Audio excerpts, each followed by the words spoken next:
The 15th birthday, as practice shows, is in the heavenly palace. The priest announces it's time to go to work and sends her on a journey. Jade says amen. The career change ceremony takes place. Jade tells him to stand still. He reports that he has finally managed to corner the slime. Jade says it's so troublesome. Jade tries to stab him with a dagger, but the slime grabs his leg with its tentacles. He screams and asks what's going on, then calms down and says that he can handle this world. Jade says he's just getting started.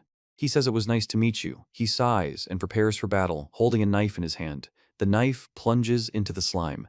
Jade says yes, and then asks what it is. He tells her it's a magic stone. He says that the stone is glowing, which means you can open the status. Jade reports that he has 1 skill point. Jade explains that he is a beginner, with 10% 10 health, 10% 10 mana, and a skill level of 1%. He throws down a bale of hay and says it's time to say goodbye. The man shouts that he's no longer his son and orders them to get out of his house. Jade says her father always cared about other people's opinions, but he never thought he would give up on him forever. He says that money has become more important to him than his family, and says that he is destined to die here and that everything might actually end this way. Jade says he doesn't know what to do next. He says something's going on in his head and asks what it is. Jade reports that after a severe headache, the world around her began to change. Jade didn't realize at first that this was his past, but now he knows that he was once a man from Japan in another world and was absorbed into a VR game called NSO. He reports that all the memory fragments are related to NSO and that it was the key to life in his current world, but the player ranking shows first place. NSO wasn't the only game of its kind. It was a game aimed at the world's strongest. Jade reports that he arrived in town via the Sanzu River ferry to buy a knife. He explains that he's been earning skill points, but he'll need more experience in the future if he doesn't want to spend too much time dealing with slimes. He says he's already earned 1 point and should strive for more. He explains that he's had enough rest, and if he doesn't get more skill points, he won't get any stronger, and then says it's time to go hunting. Jade throws a knife at a target. Jade reports that the knife missed. Jade expresses surprise. He reports that he obtained 10 magic stones after 2 hours. He explains that he could have put up with it, but from the skill list he chose Search, which requires 10 skill points, and confirms the acquisition. Jade reports that the search has been acquired. Jade says she's hearing the voice in her head again and that it's scary, but worth a try. He reports that he finally managed to do it and points to a sign of slime. He explains that with the new skill, it'll be easier to find slime and now he won't be subject to surprise attacks from monsters. Jade says that at the moment he only has magic stones and needs to come up with something with them. Jade tells a man at the bar about her idea.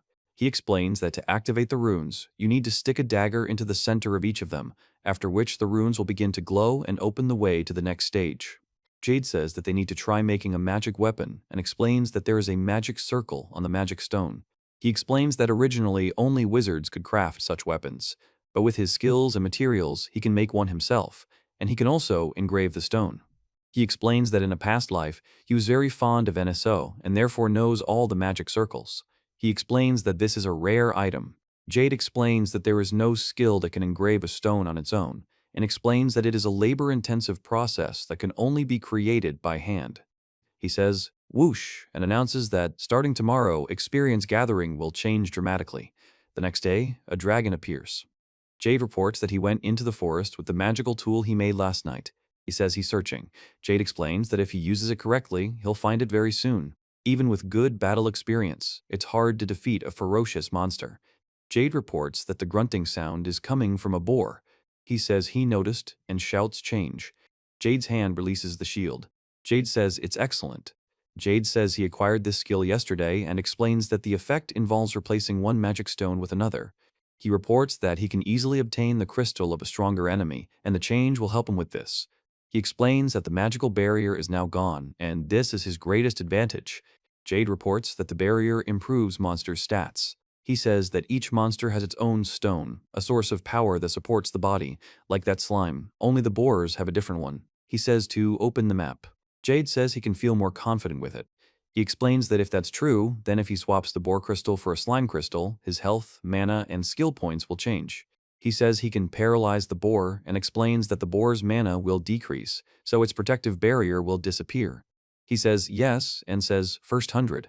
Jade explains that the skill is designed to weaken someone else's magic stone, and there's a trade limit on it. He explains that the skill doesn't work on certain monsters, like dragons. Jade explains the class and says the skill is cool. He says, wow.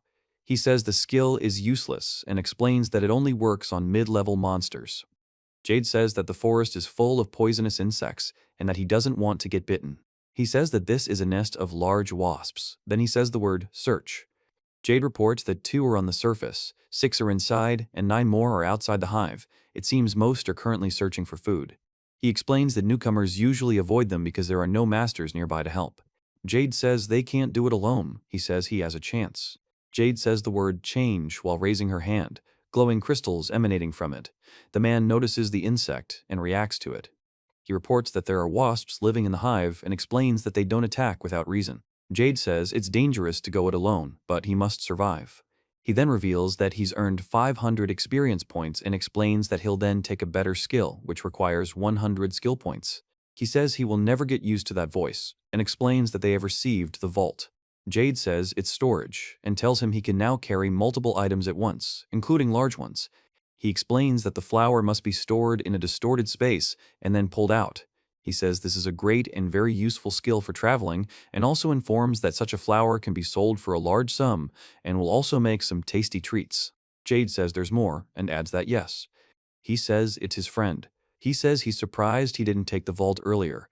The skill has its limitations, and only by strengthening it, Jade will be able to take the boar. He says he can boost it a little, and then he'll have enough space. He explains that the storage is now tripled, and the storage is improved, while noting that it's kind of a habit. Jade says the vault and notes that it is large, then says that they will take the pig. He says that he came here and ended up in the Adventurers Guild. Jade tells you to click here to enter. Jade looks at the door with instructions and a device for entering. He says he can sell his things here. The man explains that the dragon is not just a toy, but a real beast, and explains that it can be dangerous. Jade says she's sorry. Jade says she wants to sell something, and the man asks, what? The woman asks him to wait and asks what he's doing. Jade is trying to make some extra money and claims it's his luggage. Jade explains that storage is a universal skill for beginners. The woman explains to Jade that there were no problems. He says that they usually carried bags with a bottomless pocket inside. Jade says it's magic for storing items. The girl asks if it's magic. The woman says she's never heard of such a thing. He asks her to pretend that everything is as it should be. The woman says, okay, let's move on. The woman asks Jade to show his adventurer's ID. Jade remains silent. Jade says he didn't think it would come to this, and he doesn't have one yet. The woman says you can only go on adventures with an adventurer's ID card and is surprised that it's not allowed. He says he only started recently. He explains that even if he registers, he might fail the entrance exam. The woman says he's kind of weird. The woman says he killed a boar and asks if he is afraid of failing the entrance exams.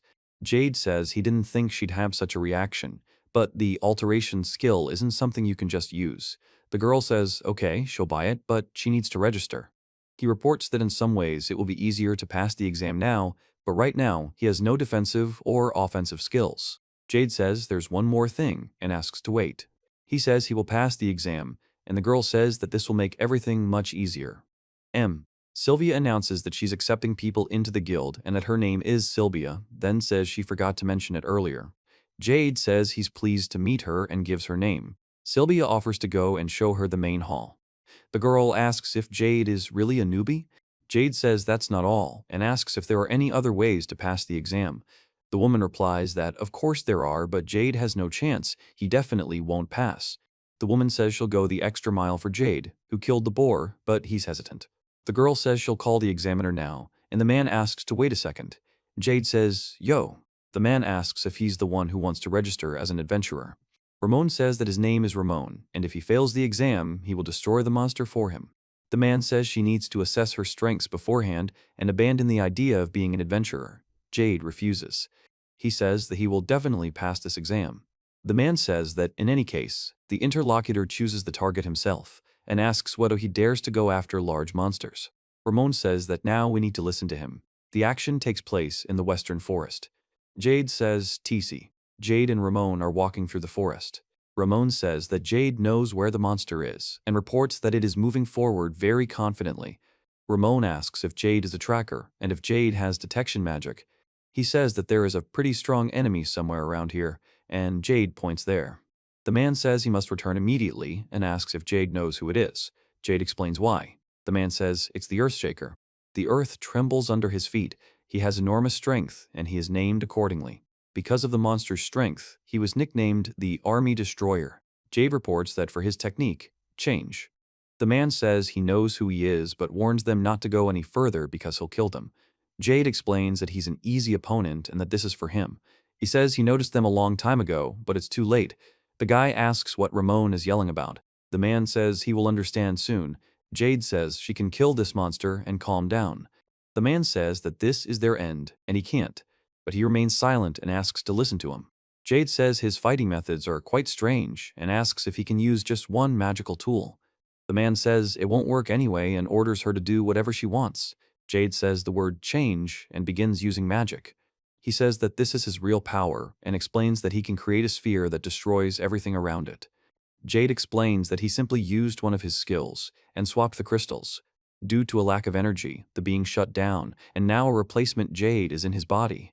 The man demands to know what happened and what Jade did. He says that as a result, they get what they have. The man explains that it's all because of such nonsense. Jade explains that if the crystal's power is significantly different, the monster will die from shock, but if the monster can recover quickly, it won't die if left alone. Jade explains that he had to strike, and at the same time, he opens the storage menu. The man says they can win and orders them to leave the rest to him. He asks about the exam and explains that he won't be able to pass it if they help him. The man says that if that's the case, then Jade says the other man is right and offers to give him time, then he will die on his own, and also asks for forgiveness. The man agrees. He says he needs more skills. He says it, and still, the word skill 400 appears. A beeping sound appears. Jade reports that he seems to have died. He reports that he now has 400 skill points and the storage has been expanded, improved by +4. He says the next step is to use the storage and he thinks it's great. The man asks where someone disappeared to and expresses confusion. Jade explains that it's his magic. The man asks, is it your magic? He confirms that it is and he says, listen, did he pass the exam? The man confirms that it is. The woman reports that Jade definitely has an understanding of fighting and a bright future in the guild. Jade announces that he and the man will be accompanying her. The man explains that they will go together. A woman says hi and asks how the exam went. He stands silently next to the man. Jade says this kid did something amazing. The man says they can get him straight to B rank. The girl says that. The woman says he's joking. The man says he'll just call the guild master for a minute and he says, oh. Jade says he just wanted to register, but they're trying to push him somewhere else. The man asks what happened, and the woman says that the newcomer's skills are on par with those of a B rank. Ramon recounts the exam with particular enthusiasm. A man and a woman listen to him. The old man says he doesn't know whether to trust his interlocutor. The man with the boy says the boy has special magic with the vault and can prove it. The woman says she definitely saw her, and the man asks if it was Miss Sylvia. The man says that then he can show it to him and asks if it is true. Jade says it's a vault, and the text block on the right says it's a demo. He says it's better to move away a little. Then he raises his hands and releases a magic circle, from which a flying object appears. Jade states that he will destroy everything that stands in his way, and explains that his power knows no bounds. He says it's not a joke, and asks them not to laugh. The man explains that they didn't expect such a turn of events.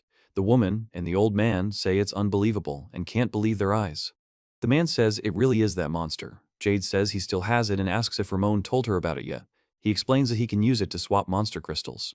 The man says that here it is. He says that it is a magnificent thing and that the mystery is solved. The woman says that the monster he brought before the exam. The woman reports that when they dismantled the object, they found no stone, only a fragment where it should have been, and they were quite surprised. The man explains what the method for replacing Jade's primary weapon means, to which Jade confirms. The man says that if he can prove it, there won't be any problems. The guy says that this is proof that Jade is an adventurer. He reports that at first, as Ramon said, he wanted to assign and register a B rank. The woman explains that since then Jade's strength and fighting ability could have doubled or even tripled, but in reality everything turned out quite differently, and he was registered as an E rank among ranks from G. The woman informs that Jade is currently a 3-star conqueror, but clarifies that there is a system by which he can submit a request for a rank higher than the number of his stars, and in his case, this is what happened, so he can confidently and rightfully claim rank B. Jade is surprised and he says it's incredible and thanks her. The girl says she'd be even better and adds that, by the way, Jade states that this is the price for the material he brought today and explains that it is exactly 40,000 gold. He reports that a giant wasp's nest costs 30,000, a wild boar 13,000, of which 3,000 is deducted to pay the examination fee, so the total payment is 40,000. Jade says she doesn't have to worry about money for a while and thanks her for everything. The woman says no thanks and invites her to come see them. She'd be happy to see her. Jade notices the sun is setting. Jade is carving wood. Jade is fighting monsters. He reports that today he developed a completely new strategy for more efficient mana gathering. He explains that as preliminary preparation, he tested 20 different tactics, spent an additional 50 skill points, and increased his search 3 times. Jade reports that he thinks he's found it. Jade looks into the distance at a figure on the mountain. Jade stands on the edge of the cliff, watching the figure. He reports that the path splits into 3 roads and explains that one leads to the city, another to the mountains, and the third to the forest. Jade reports that there are 2 boars and 15 giant wasps in the forest, as well as 6 mole monsters and 1 underground worm. He says change and raises his hand to a glowing shield. He squeezes the shield in his hand, after which the shield begins to glow and rises upward. The lower frames show various creatures, and then the shield continues to glow above Jade's hand. Jade reports that he reflects all enemy attacks without any effort. He raises his hand and holds the symbol hovering in front of him, which begins to radiate energy and surrounds him in a powerful vortex. Jade stands on the ground, surrounded by a vortex of energy that forms into fiery shapes. He now realized that these were wolf demons, formed from a magical substance. He explained that these phantoms absorb any magical energy and are immune to any reflective magical attack, making them virtually invulnerable. Jade explains that since they have no physical form and are only a substance, exchanging magic stones can kill all living things around them, and regrets not noticing this sooner. He says it's a magical power. Jade explains that the Phantom Core is a magical stone that can restore a person's magical power. He reports that such stones sell for huge sums on the black market and calls them a vault. He then says that he hasn't done anything about it before and wonders why he should be the one to do it. Jade reveals that he intentionally caused a magical disaster using phantoms in general. The man says that the magical tools will not be active until the correct spell is cast on them, but if everything goes smoothly, they will work without interruption. Jade explains that because the process was interrupted by a phenomenon called a magical catastrophe, the effect did not occur. It is explained that it is the magical catastrophe that absorbs energy, destroying weak monsters, and then creates new, completely different ones, endowed with strong magical energy. He says that he will kill 2 birds with 1 stone, and explains that the phantom can be killed instantly with SP above 3. Jade reports that new skills have appeared: fast regeneration, martial arts, and murder, and even 2. He reports that he has gained the skills fast regeneration and martial arts, increasing their properties to 4, but this is still not enough to increase the points. He explains that martial arts allows him to use hand-to-hand combat techniques and wield melee weapons, while fast regeneration. Jade kicks the rock, then stands silently in front of it, shaking his head. He then lifts his foot and sends the rock flying with a powerful kick, causing it to explode and shatter into pieces. He reports that this is truly inhuman strength. He is silent, walking through the desert. He says that now there would be a worthy opponent to fight and show all his power. Then he draws attention to something, saying, "Oh." Jade reports that it's a shadow monster, and he really needs it now. He explains that the monster is of the same rank as Earthshaker, but is weaker in physical strength. Jade explains that the monster's attacks are quite powerful, so it won't be easy to defeat. He says that he wonders if he can defeat the opponent without using magical skills. Jade says he's evil. Jade says she can easily figure out all his actions, as they're so banal and formulaic. He reports that a creature is running straight towards him. The monkey strikes with its paw, but misses, losing an extra 0.5 seconds. Jade says the enemy will now take a hit and delivers a powerful kick to the monkey, sending it flying backwards. He then looks forward with a determined expression. The monster says that he really decided to use a different fighting technique and says, "Oh." The guy says that now the opponent has decided to hit him with his head, and the man says something interesting and starts moving. Jade says the enemy is still easy to read. He then grabs the enemy by the tail and jumps on it, holding it down. He reports that when attacking, the enemy constantly raises his head up, thereby not looking around, and he, calculating all his movements, moves to the side, which is why the enemy misses. He explains that the enemy's second mistake is that he goes straight ahead. Jade looks at the destruction and says, A man watches a fallen creature among the mountains. He reports that he simply defeated a monster without using the alteration skill. He says he's getting even stronger. The man reports that he's in the vault. A notification appears indicating the skill points, first 150, then 230. Jade says he can't understand why this is happening. Jade explains that he's walking down the road, humming. The man says they should move on, as there's nothing here, and suggests they don't waste time. He says they need to be careful, as there might be enemies in the forest. The man reacts with surprise to something, and he explains that he noticed movement in the bushes. Jade asks who these people are. The man says they tied up the girl. The man says they will sell it for a huge amount, and he says he thinks they will sell the item quickly. Jade reveals that he is the strongest sage without a profession. The man with the eye patch says that Jade gained the knowledge of the game and became the strongest in another world. The man with the headband and beard explains that Jade was exiled, but thanks to the knowledge of the game, he became invincible. He caught up with a group of people in the forest. He looks at them and notices footprints on the ground. He notices a man in a cloak. Jade reports that the arrow was fired. Jade explains that the arrow hit a tree. He reports a surprise attack. Jade says, "Ah."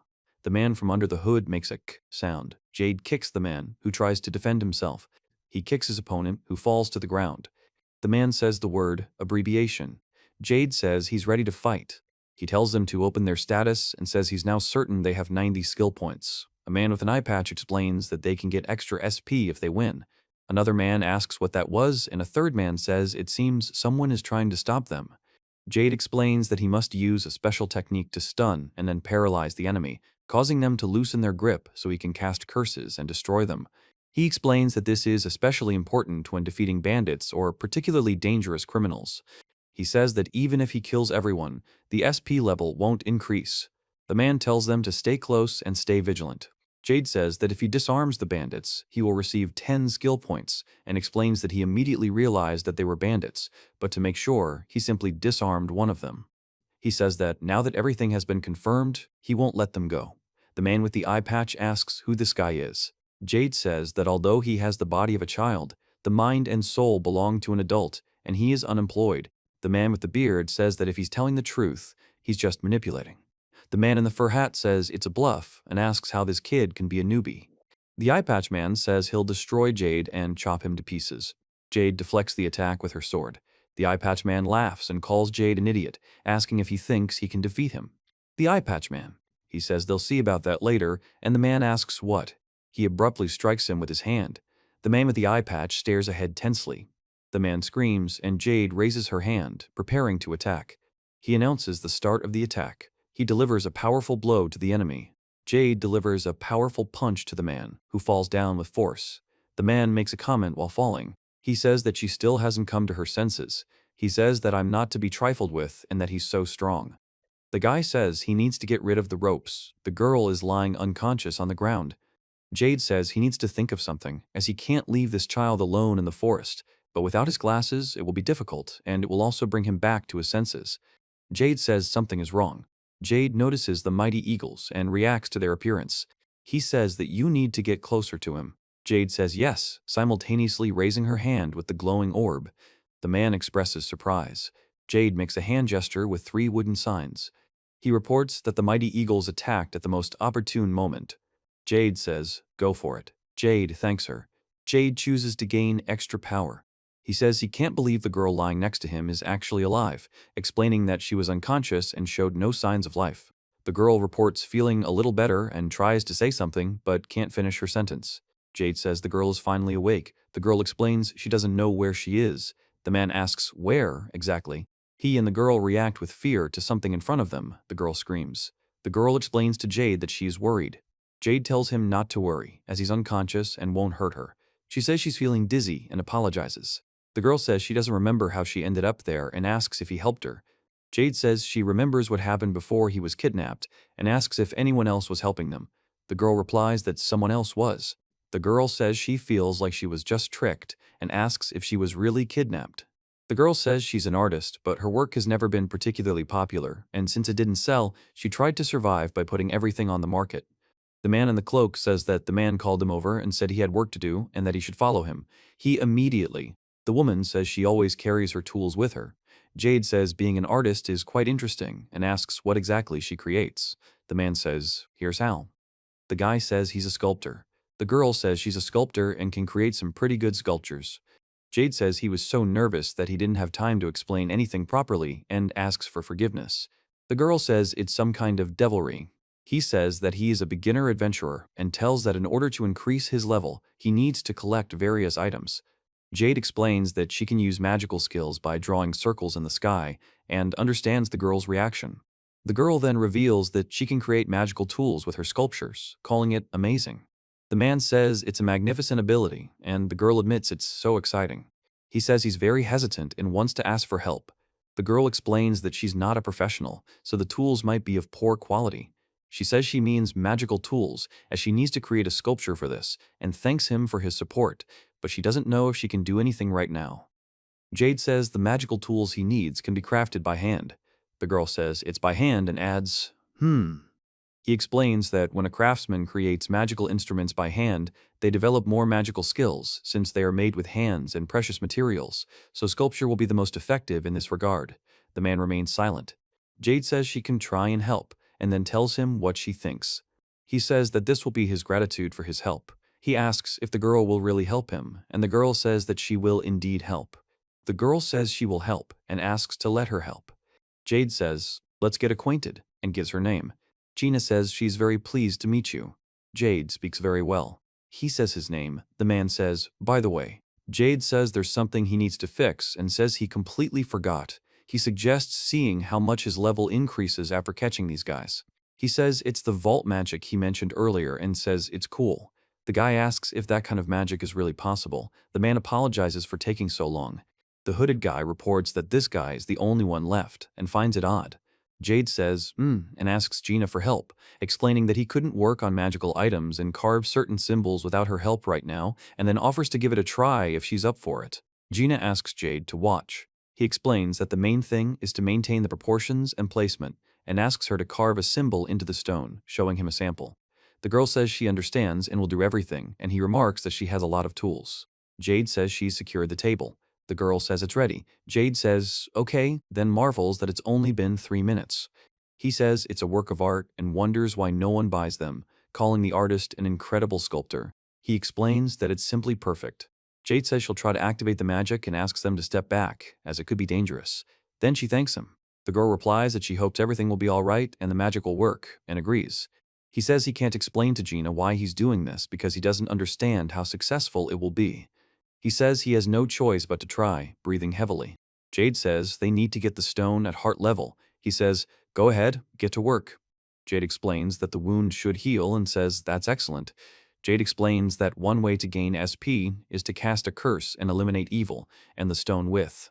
He reports that the bandits who fainted could have been handed over to the guild and torn to pieces in court, but since these people are involved in human trafficking, perhaps there is an organization higher up.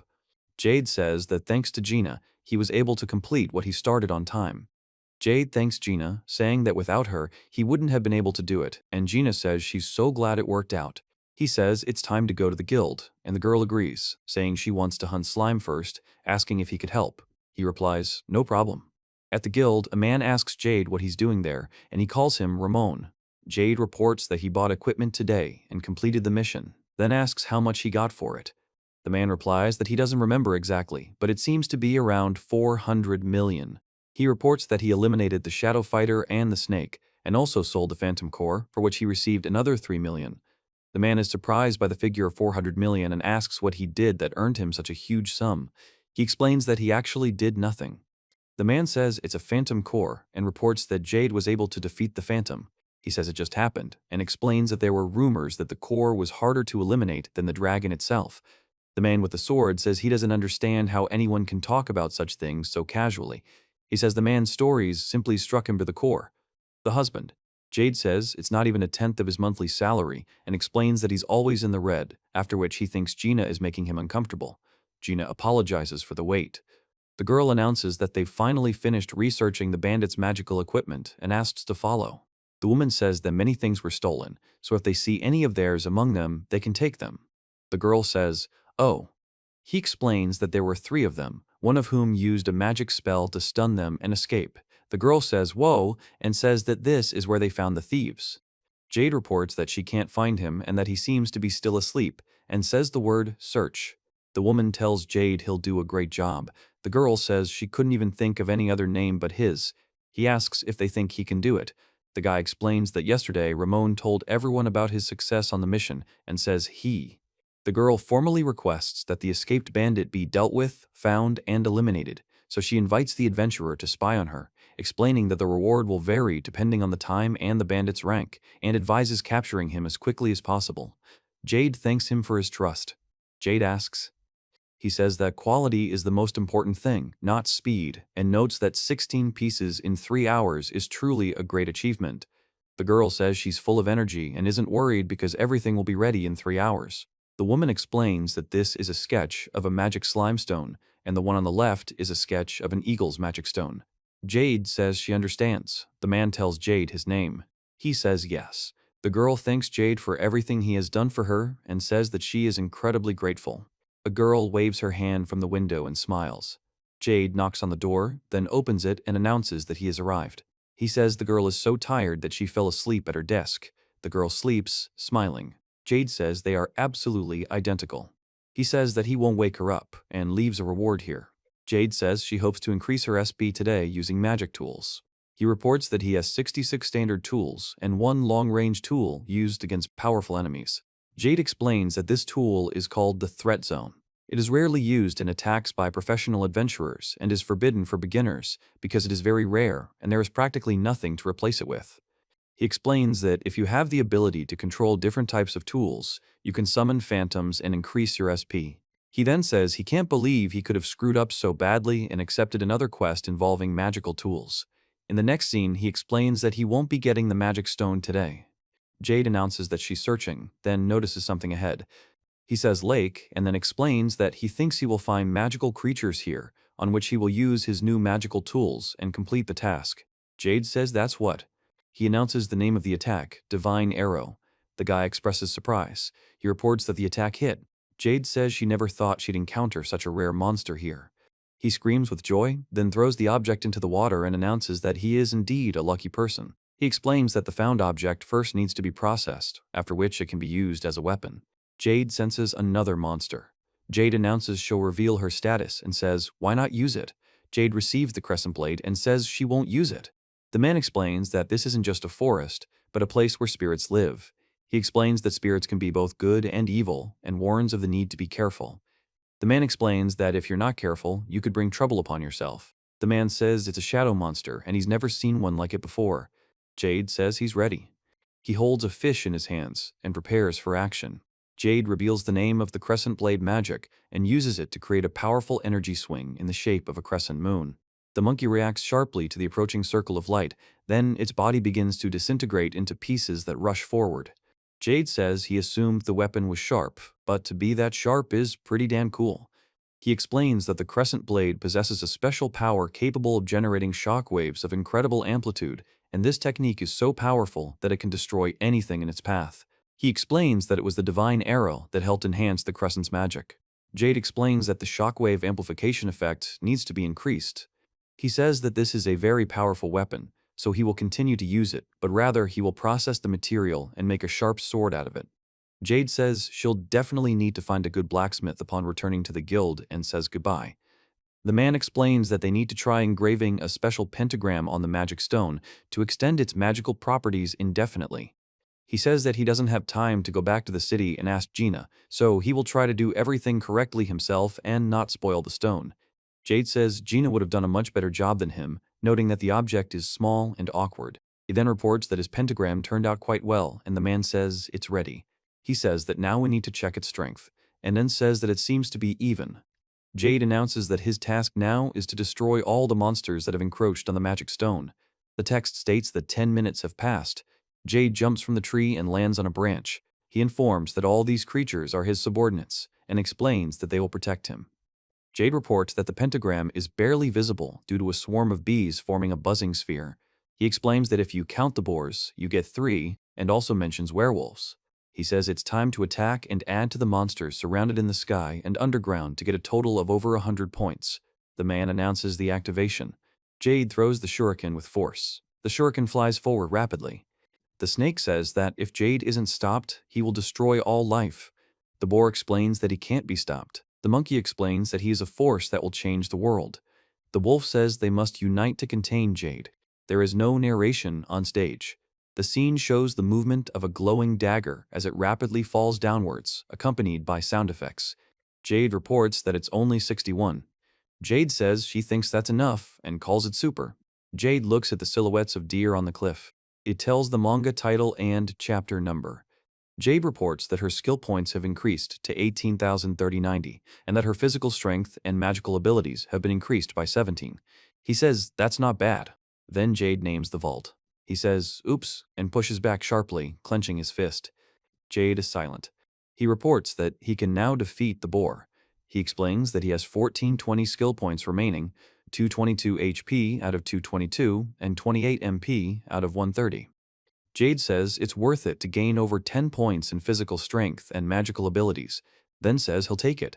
A question appears on the screen asking if he's sure, with yes and no options. He reports that the interlocutor has acquired the skill IX. He explains that this skill allows one to see everything inside a living body, from muscle function to the condition of internal organs, and also reveals the weak points of every living creature. Jade says he can't let the beast attack him. The man says the creature is very dangerous and needs to be careful. Jade explains he's going to attack first and kicks the beast in the chest. He reports that there was a strong blow and now the enemy will not be able to move for some time. He runs towards the wild pig. He shouts that this is another blow. Jade announces the name of the Moonblade technique and uses it. He reports that this was the last attack and now we can rest. Jade reports that he tried combining both skills and it seemed to work. Jade explains that 5 points have been added to the search skill and is considering investing the points into search. Jade says they need to retrieve the magic stone. The image has no text or speech from the characters, but shows a landscape with a mountain and the roof of a building with flags. The woman reports that, other than the cut made to remove the magic stone, there are no wounds at all, and it's the first time she's seen someone kill so neatly and cleanly. Jade says he managed it this time too. Jade confirms this briefly. He says it's thanks to a skill that identifies a target and wonders if she'll understand. The woman says she didn't understand anything and once again says something in her own language. The woman says they brought a phantom core this time and asks him not to say what it was. Jade replies that he was just lucky last time and denies anything. The woman explains that the reaction back then was astounding and has decided not to do it again. He says he found an object and wants to make a weapon out of it, and the woman is surprised and asks if this is what he found. The woman says the fish is rare, although not quite as good as a phantom, and asks where they make things like that nearby. He notes that the fish is pretty good too, the woman assumes. Jade is silent. He says that he knows a master and reports that this is the Velg plant. Jade reports that she's here. The man explains that he's skilled, but there's one problem, and asks what the problem is. He apologizes for the intrusion. The man states that his temper is just terrible. Then the man looks away carefully and turns around. Jade says he'd like to make a sword out of it. The blacksmith says it's a divine arrow. He says he doesn't know how it came into his hands, but it's a fantastic piece. He offers to handle it. The blacksmith agrees and says only he can handle it. The man tells her to wait a little while, and Jade thanks him. He explains that perhaps he liked the arrow, which is why he's in a good mood, and asks when he should come back for it. The man asks when and says he can have it now, he'll pay. He repeats with surprise that he'll pay now. The man says he should pay, not Jade. Jade says she no longer understands the man. A man says he has an idea, but the man remains silent. The man asks the boy if he plans to use the sword he makes. The boy says he will. Jade says she'll never give it to a kid like him. The man screams, "What?" He explains that they give him the material from which he makes the sword and uses it himself or resells it to a worthy one, and adds that this is exactly what he meant. The man says that if Jade uses the sword will cry. Jade exclaims, "Oh, it's a sword." The man says he hopes the boy understood him correctly and asks if he heard him. He says he can earn money for a sword by bringing a few phantoms, but considers it unfair that he has already brought the sword and calls the man's words nonsense. Jade says that means if he's not weak, then he'll give it to him. The man says something questioning. He says that if he is not mistaken about the man's character, he asks to give him a chance to prove it. The man asks if Jade is sure, and Jade says that there is an opportunity to show her abilities, and confirms this with the word, "Of course." The man says that he will then fight whoever he chooses and asks if he is okay with it even if he gets injured. Jade says she can definitely handle it and doesn't mind. The man tells her to come back in 7 days, to which Jade replies that she understands, but the man remains silent. It announces the title of the manga and the names of the author and artist. The sounds of falling objects can be heard against the backdrop of a building. Jade says it took some effort. The girl says there was a lot. He apologizes for the urgent request and asks if the girl could do everything by tomorrow. The girl says it's too much for her. Jade says to rely on me and that she will manage it overnight, and the girl says seriously.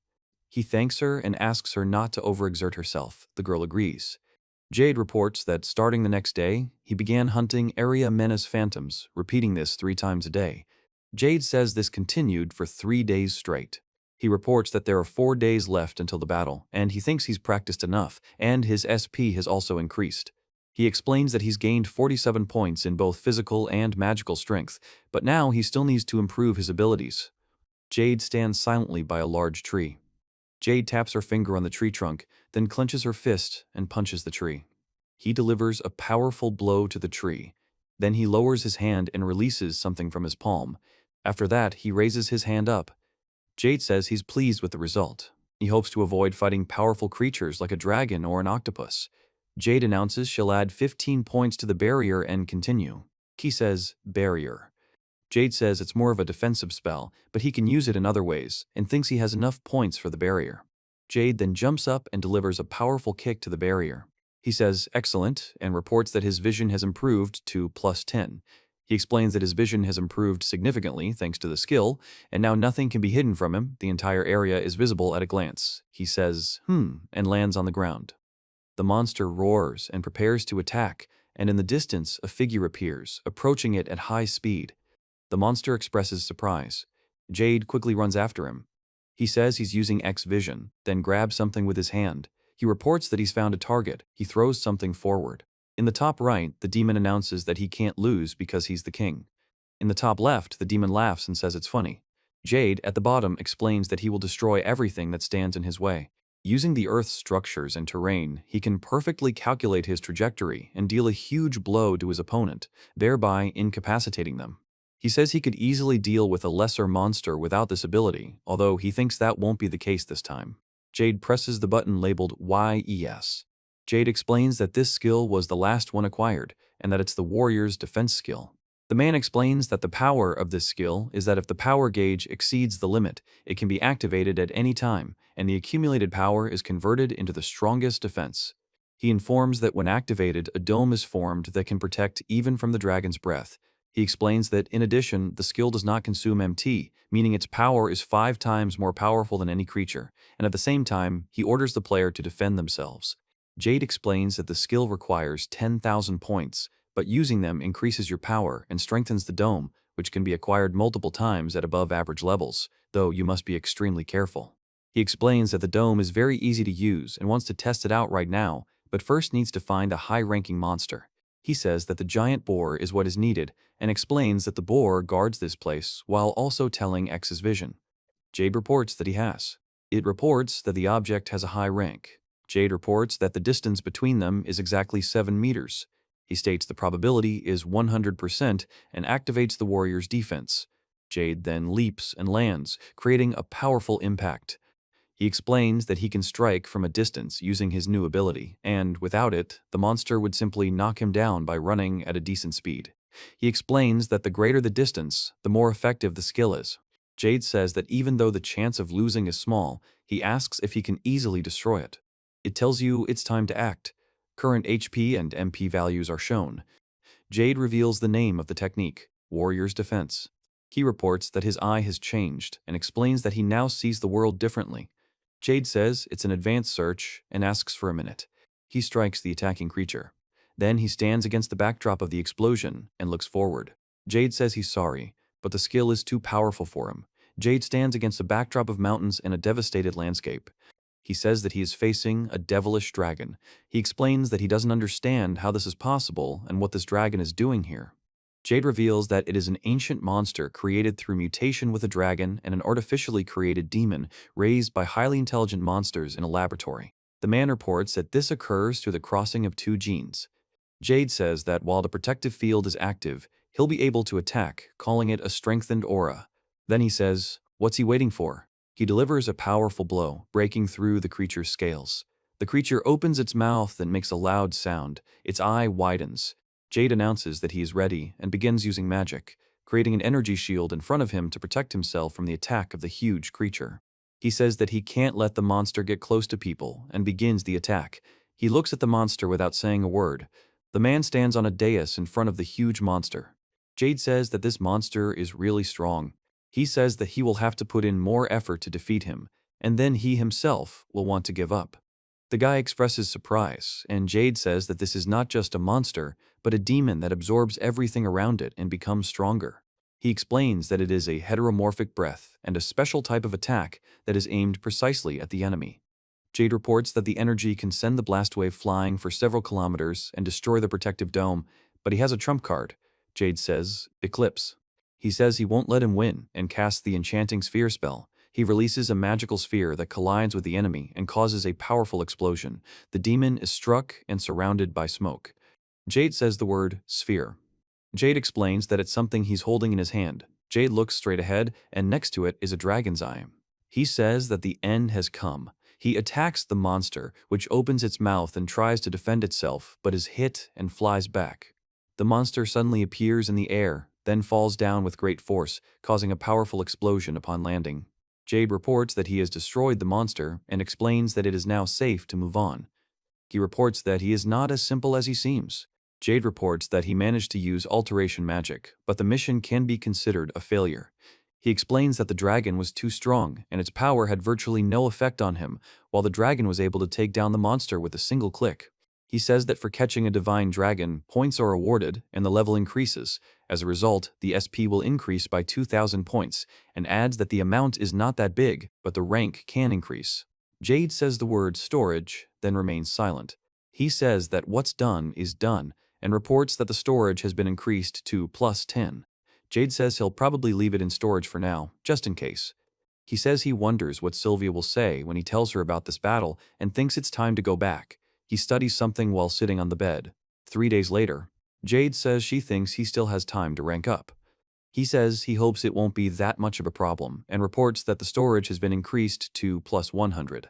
The top right text states that the Spellbreaker spell blocks any enemy magic. Jade explains that, as the name suggests, it's a spell that blocks any enemy magic. The man says that using the Crescent Blade will protect you from any powerful spell. He tells him he needs to recharge and use his power to the maximum to become completely invincible, and then he'll be able to cast spells as often as possible. He explains that his rank is high enough that a loss is unlikely, but he'll need to practice a little more to use the skill code and become stronger. A dragon flies against a backdrop of mountains and clouds. The man says he didn't think Jade would even show up here and says that's how it's going to be. The man asks Jade what he's doing here. He says he's decided to practice and asks the man if he knows where he can do it. The man remains silent. The man says there's a small field behind the store and tells them to follow him. Jade stands behind him. He reports that the blacksmith can't make the sword he wants because he doesn't have the necessary materials. The man in armor explains that the sword can be made by mining a rare metal in the mountains, but it's dangerous. The blacksmith says he's willing to help if the metal is brought. The blacksmith informs them that there are many wild animals in the forest and they need to be careful. Jade explains that they are prepared for any challenges and are not afraid of danger. The warrior explains that their goal is to find an ancient artifact that will help protect the village. The man is silent. He and another man are standing nearby. The man with the beard says to Verger, and Verger asks if that's the guy he's supposed to fight, and the man replies, Jade says he feels a special energy and believes he has the divine arrow, and the other man asks what he means. The man says he hopes he won't let him down, as he's a top-ranking adventurer, and asks if he'll do it in no time. He reports hearing their conversation and wonders if they know about it or are just talking so loudly on purpose. Jade tells him that he is a newbie compared to this guy, but explains that it doesn't matter what rank or skill you have. The main thing is to believe in your strength and abilities. He states that he is not surprised that someone was able to understand his abilities and teach him how to use the arrow's energy. The man reports that this man, a warrior, seems to be a B-rank adventurer, meaning that their level is the same and he is almost as strong as him, but Jade explains that even if opponents have the same rank and abilities, their skills will differ significantly, so they will attack with different strength and range during battle. Jade says it's difficult for him to calculate his opponent's capabilities, but since he's reached a level equivalent to B rank, he has. He says he needs to focus. The man says he can't give in and lose. The man at the fortress says that right here. Jade reports that there's a whole arena here. The man stares ahead silently. The blacksmith says that this place has been passed down to him from generation to generation, and sometimes he rents it out to novice adventurers for training and competitions, and also asks to use these swords for training attacks. He takes the sword. Jade says the sword is long. The man turns to Jade, calls him Little One, and asks him to look. Jade replies. He shouts, then casts a moon magic spell attacking the enemy. The man confirms what Jade said, expressing agreement. Jade says he's a B-rank adventurer and quite strong, then says he thinks the other guy understands now. He says he's going to surrender because he doesn't want the other guy to get hurt and gives him one last chance to leave the field, otherwise there will be no turning back.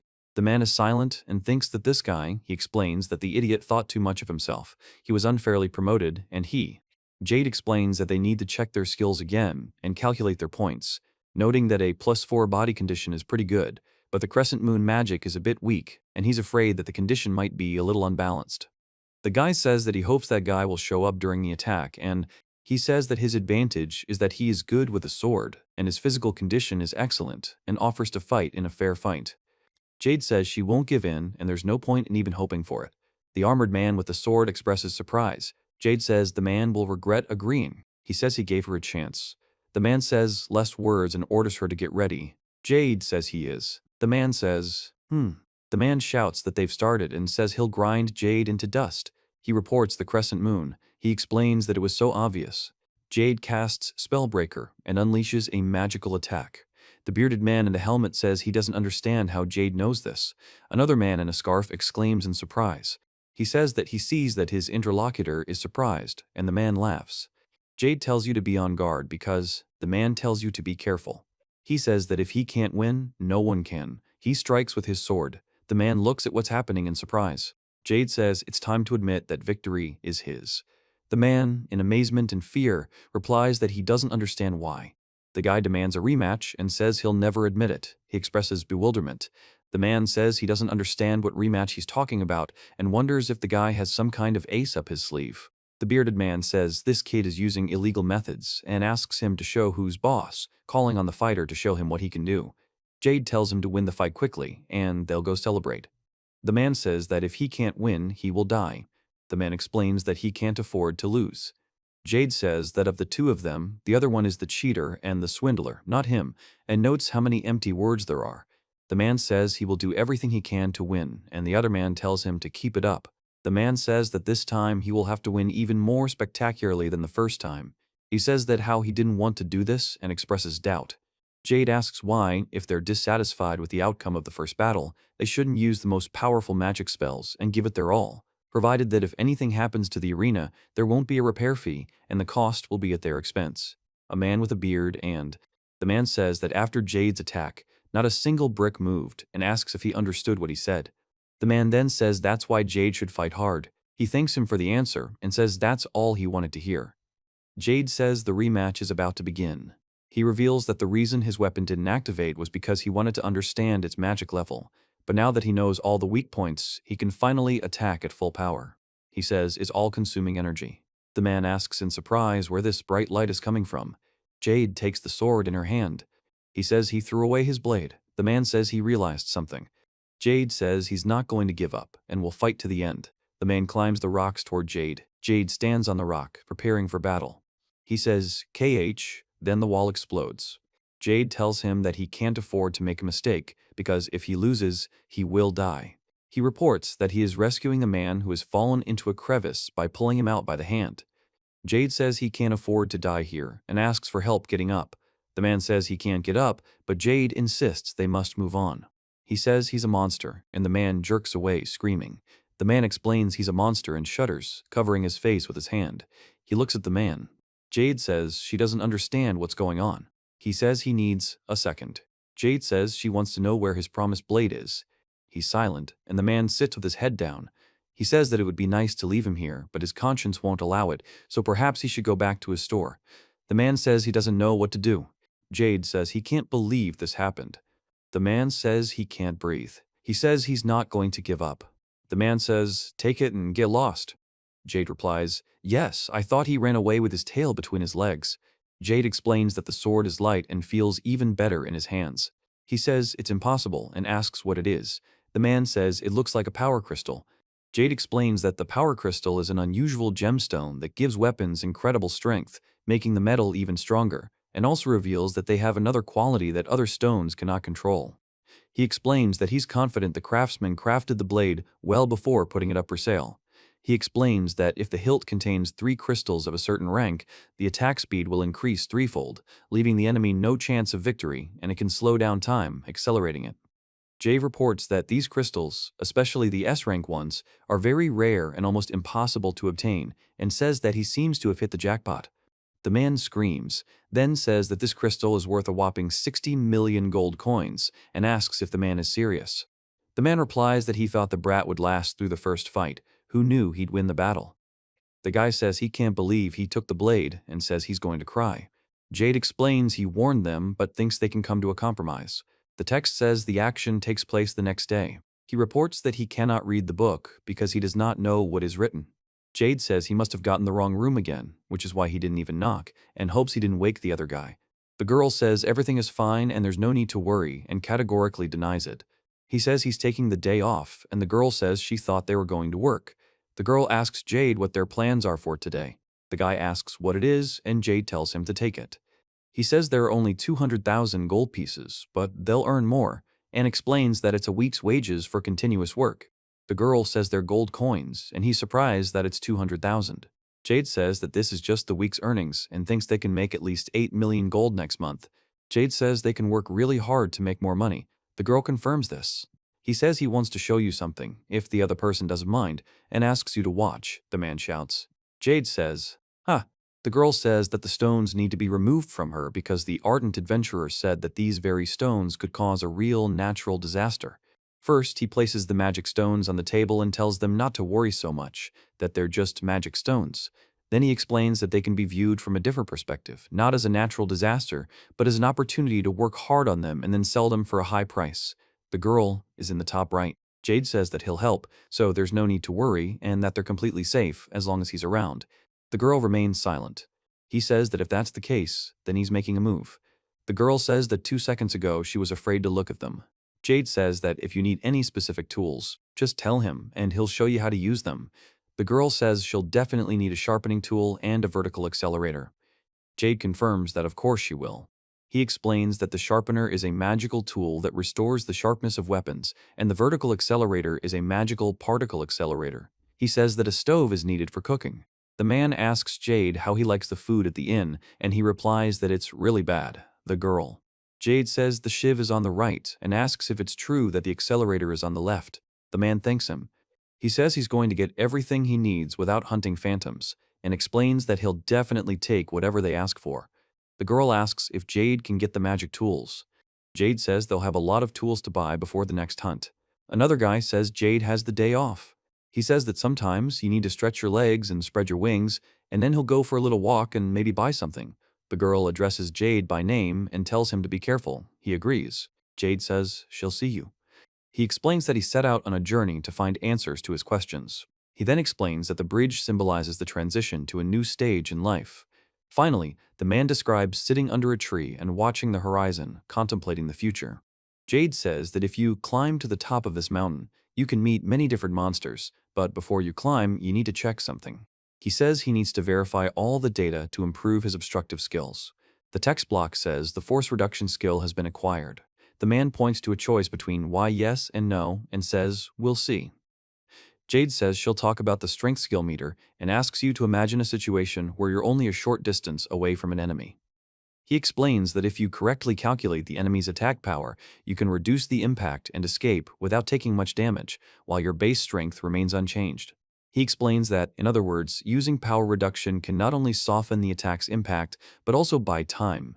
He explains that this skill is insufficient for beginners, as they don't know how to properly balance attack power, so it's necessary to use rank and strengthen the attack along with it. Jade reports that he now has not one, but several skills at once, but they consume quite a lot of energy. He says it won't be easy, but he will be able to find a balance to use them for their intended purpose. Jade says he wants to try many more things, but to do so he needs patience and a high rank. Then he announces it's time to climb and begins to climb. He falls from a great height, then lands on the ground and immediately starts running. Jade reports that it's suspiciously quiet here and that you need to be on guard anyway. He says it's a search. Jade says he found it. He explains that in front of him is a metal rhinoceros, whose body is completely covered in metal. The monster makes a loud noise. Jade says it's double the power. Jade says it's time to make some money. Belladonna reveals that she is Belladonna. He says he doesn't understand what they are doing here and asks why. The armored man yells at Belladonna, asking what's going on and why the search didn't notify them. Belladonna replies that he doesn't know because he couldn't identify the location. Jade says she will destroy the enemy, then jumps into attack and delivers a powerful blow, creating a vortex of energy around herself. The top panels show the metal legs slamming into the ground with force. He lands on his knee, bracing himself with his hand on the ground, and prepares for further action. A rhinoceros stands among dust and stones. There are no speech bubbles in the image, no characters are visible, only the creature's legs. There is no information to retell. Jay reports that he was able to slightly weaken the monster's grip by dislocating its paw joints, and he has some time to spare. If he attacks the monster at the right time, his chances of emerging victorious from the battle will increase several times over. Jade says it's time and casts the Power Lock spell, after which he says it should work. He prepares to attack, crossing his arms in front of him. Jade says, heh, shielding herself from the blow with her hands. Jade reports that it even hurt a little. He reports that the healing helped. He lost a lot of energy, but the gauge is almost full, which means he only needs to use a couple more attacks. He explains that it seems he underestimated the enemy, since his level is quite high and he continues to hold his own. Jade explains that this is a map that marks the location of the key. He tells her that the key must be found to open the door to the next world. The mask on the ground begins to move. He looks at the screen with the number of skill points, which initially equals 1510 and then increases to 61510. Jade says that he will look at the results and reports that the results have surpassed his last battle with the Divine Dragon, and the storage has become a little more capacious, but it is still worth upgrading, while the storage has been increased to plus 25. He reports perfectly. He raises his hand to the large robot, which begins to move. An hour later, Jade reports that her skill points have reached 2,000 hen. He reports that it's been over an hour, and he still can't fit this rhinoceros into the storage room. He explains that he thought the average time would be about 20-30 minutes, but it seems he slightly miscalculated the storage capacity. The man asks if this is because it's rare. The woman says you'll have to wait. Jade says his SP has also increased quite significantly, which is good for him, and also suggests that he might want to increase his power rank as well. A prompt appears on the screen to upgrade his power rank, which requires 1,000 skill points, and asks if he wants to take advantage of it. He explains that refresh is a general term for upgrading a skill that increases power and ability, and if he applies and refreshes the rank, his power will increase several times, and then he will be able to easily fight the strongest monsters. The guy announces that the skill has been upgraded. He explains that upgrading Hidden Search requires 2,000 skill points and asks if he wants to take advantage of this opportunity. Jade says that his rank has now been raised and notes that this is great. In this area, you can encounter monsters stronger than the Golden Metal Rhino. He informs me that with this search skill, he can now easily detect other monsters. He explains that, unlike detection, the search skill requires 2,000 points and 3,000 to upgrade. He explains that if everything sums up, Jade tells him that he can't afford to lose because it would mean the end of everything. He says the range seems a bit tight. The man says they'll have to move forward a bit. He explains he thought these were just legends and calls the creature a metal rhinoceros. The man says it all turned out to be true, but the man asks Belladonna what they should do, fight or run, and what is the best course of action to get out of here alive. The man says that we need to leave here right now, but Jade remains silent. He says the enemy is incredibly strong, so they can't defeat him, and demands they act immediately. The man says he has no other choice, and then he'll become bait for the monster. Jade says she has magic and can hold him off longer. Jade explains she has to, because she brought him here herself. Jade says she'll hold him off. The man expresses surprise. The girl asks and explains that this is why she is making the request. The man in armor says that if they can't get through this passage, they'll die. Jade explains that in that case, they'll have to find another way. The man with long hair says they don't have time to search. The man tells Belladonna to run. Then the creature's reaction is shown. He screams. Jade reveals that she used the spell to protect the boys. He reports that the giant rhinoceros was stronger than him, so before he could look back, he attacked him and his partners, not giving them a chance to escape. Jade reports seeing the symbol of death and its 2 eyes. The man explains that they foreshadowed his demise and that he has already come to terms with it. He explains that this isn't just a sword, but a weapon capable of destroying everything around it. He explains that if the sword falls into the wrong hands, the consequences will be catastrophic. Jade explains that the manga is created by Yusuke Wakabayashi, the original artwork is by Kane Kaho, and the characters are designed by Fuka Fuka. Jade reveals the manga's title and chapter number. He says that he will not let anyone stand in his way. The girl says she can't believe this happened. Jade reports that he's one step away from death and that he's lucky he made it in time. Jade explains that for a newbie like him, reviving the dead would have been impossible.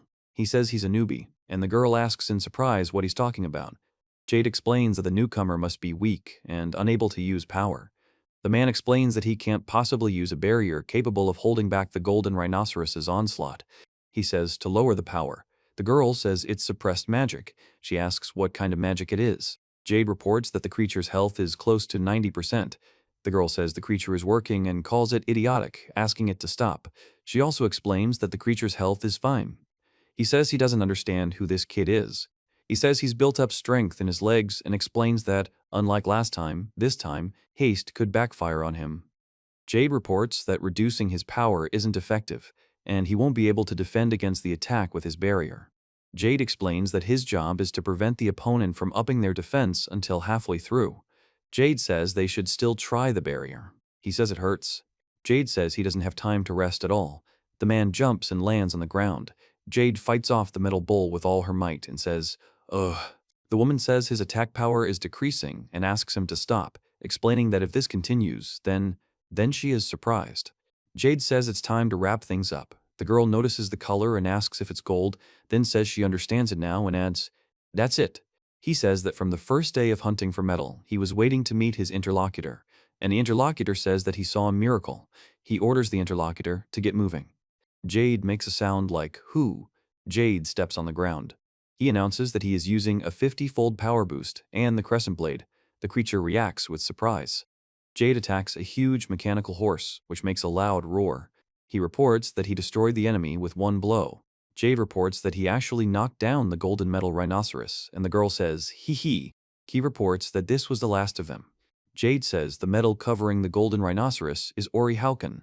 He reports that even a crescent blade cannot penetrate it, so he used only one martial art, penetration. Jade reports that the crescent blade penetrated the body, allowing it to not only reach the armor, but also bounce off of its own body multiple times, shattering it into pieces. If the condition is met, he will be able to hunt golden rhinoceroses. Jade chants and waves her hand, saying, "Orichilkan, Orichilkan." The woman stands silently with her staff. The man picks up something in his hand and says something beginning with A.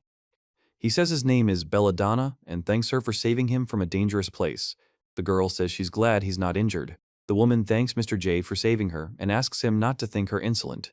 The woman reports that she has a wounded comrade left behind. The girl says that if it's possible, could they help him? Jade looks ahead silently. He says he was worried about his comrade's wounds and healed him before saving the girl. The girl exclaims Gaiza's name in surprise. He asks if Gaiza is her comrade. The man says Bemadonna. Then he starts saying B. Jade tells the man he's okay. The man asks if Jade is okay, and Jade tells him he's okay too. The woman says everything is fine and reports that it is true. The guy says he only did it to get the source of the material. Jade asks them to look up. The man says they not only healed his wounds but also saved Belladonna, for which he is incredibly grateful.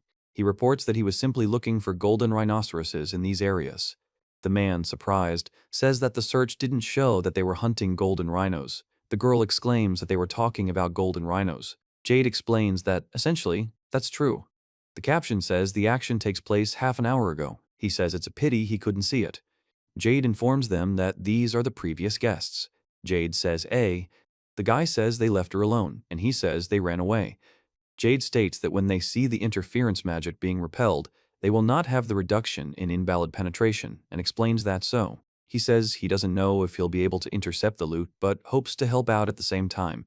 The man says he wants to find out what happened to the man who looked like a tank. Jade says that he was actually there by accident, that it was just fate.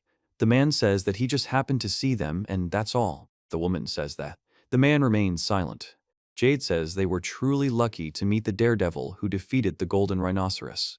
The man explains that they are embarrassed to admit it, but they are classified as A-class hunters, and since he helped them so much, he will receive a reward from the guild. The man asks if he would mind following them to the guild. Jade says it's no problem to follow, even though he's already hunted.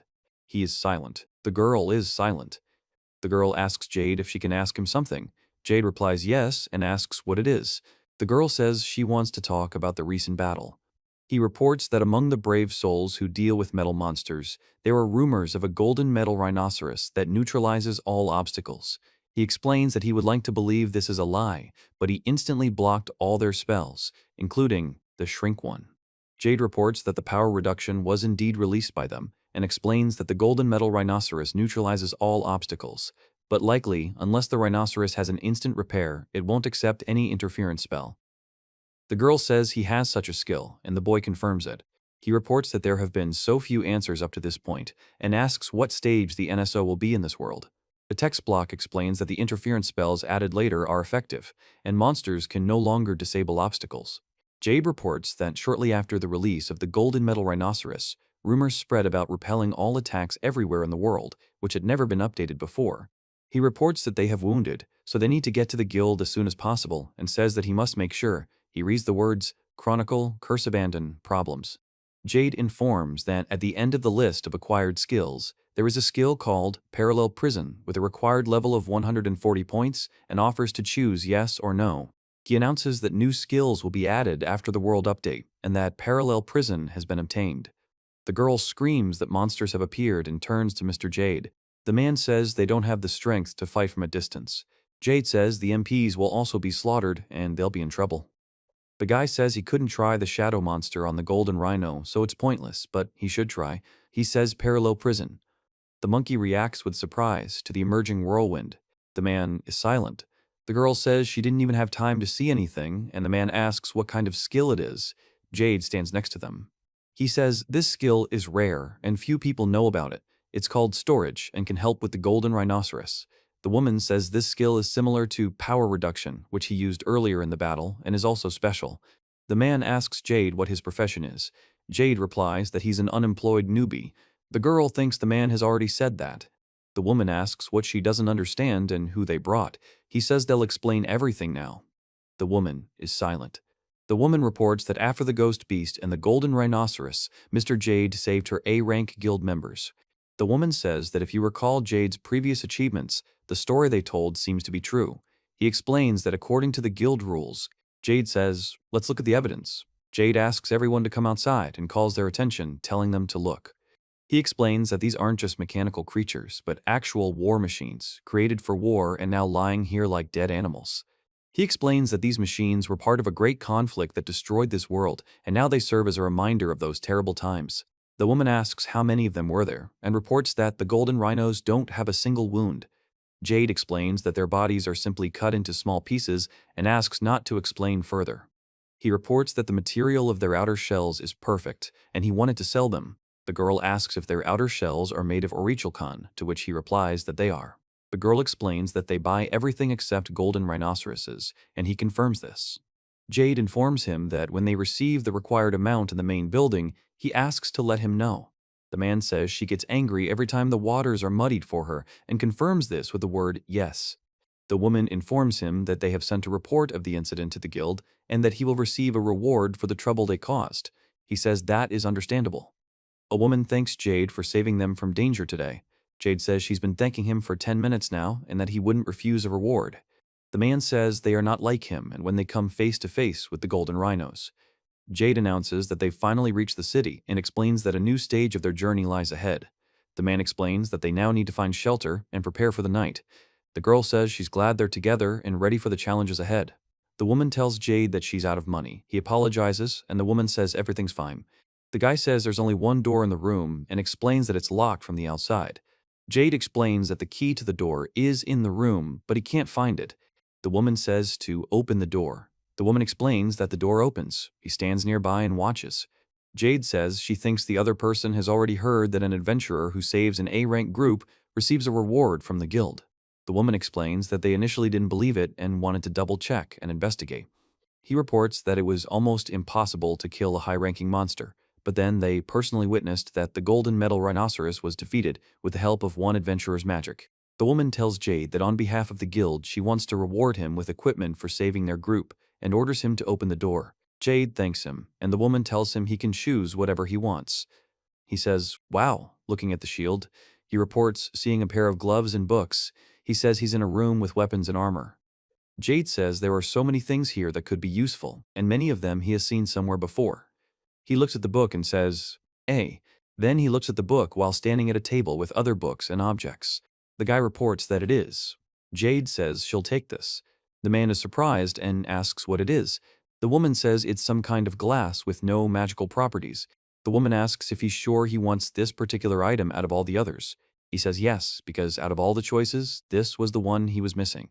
It is reported to be a very powerful item that returns 50% of the energy when you acquire a new skill, and as an added bonus, the SP can be doubled twice after you acquire or upgrade your skill, and it is an indispensable item in leveling up. The woman says that since Jade chose this trinket, it must be truly valuable, and it's a shame they didn't know its properties and thought it was just an accessory. Jade apologizes for taking it away from them. The woman tells him he shouldn't worry. She reports that after the fight with the rhinoceros, the guild decided to promote Jade to adventurer rank. He expresses surprise. Jade tells him that he is currently ranked E and asks if that means he will rise to D rank. The girl indignantly says that he should have a higher opinion of them. The girl informs that the hero is now ranked C, and from this moment on, he will be promoted to a 2-star rank, which has many privileges. The woman says she's already completed all the paperwork, so all Jade needs to do is sign the consent form for it to become active. Jade says she can't believe she's doing this and agrees. The woman says that to get an A rank, you need to go on a quest accompanied by an adventurer, following a few rules. He says that to get an A rank, you just need to go on a quest with someone from the guild. The woman explains that in Jade's case, getting an A rank is much easier than for anyone else. Jade says, "Wow, so that's it." The man remains silent. He tells Manga that he can hear her and asks what happened. Manga says that she came with news regarding Jade and asks for some time after he finishes talking. Jade reports that the thief has been identified. The girl says that's good and it happened sooner than he thought. He says the report and reward are being prepared, so he asks her to come here. The girl explains that she was actually told the reward would depend on the identity of the criminal. The girl reports that they received a detailed report. Jade reports that the thief they caught is a member of the so-called Immortal Eternal Income. The girl reads the report's results. Jade asks if there are any errors in the report. The girl replies that there aren't. Jade exclaims in amazement, "What?" The girl says they got it from reliable adventurers they trust, so there are no mistakes, and explains that it is definitely the work of Eternal Income.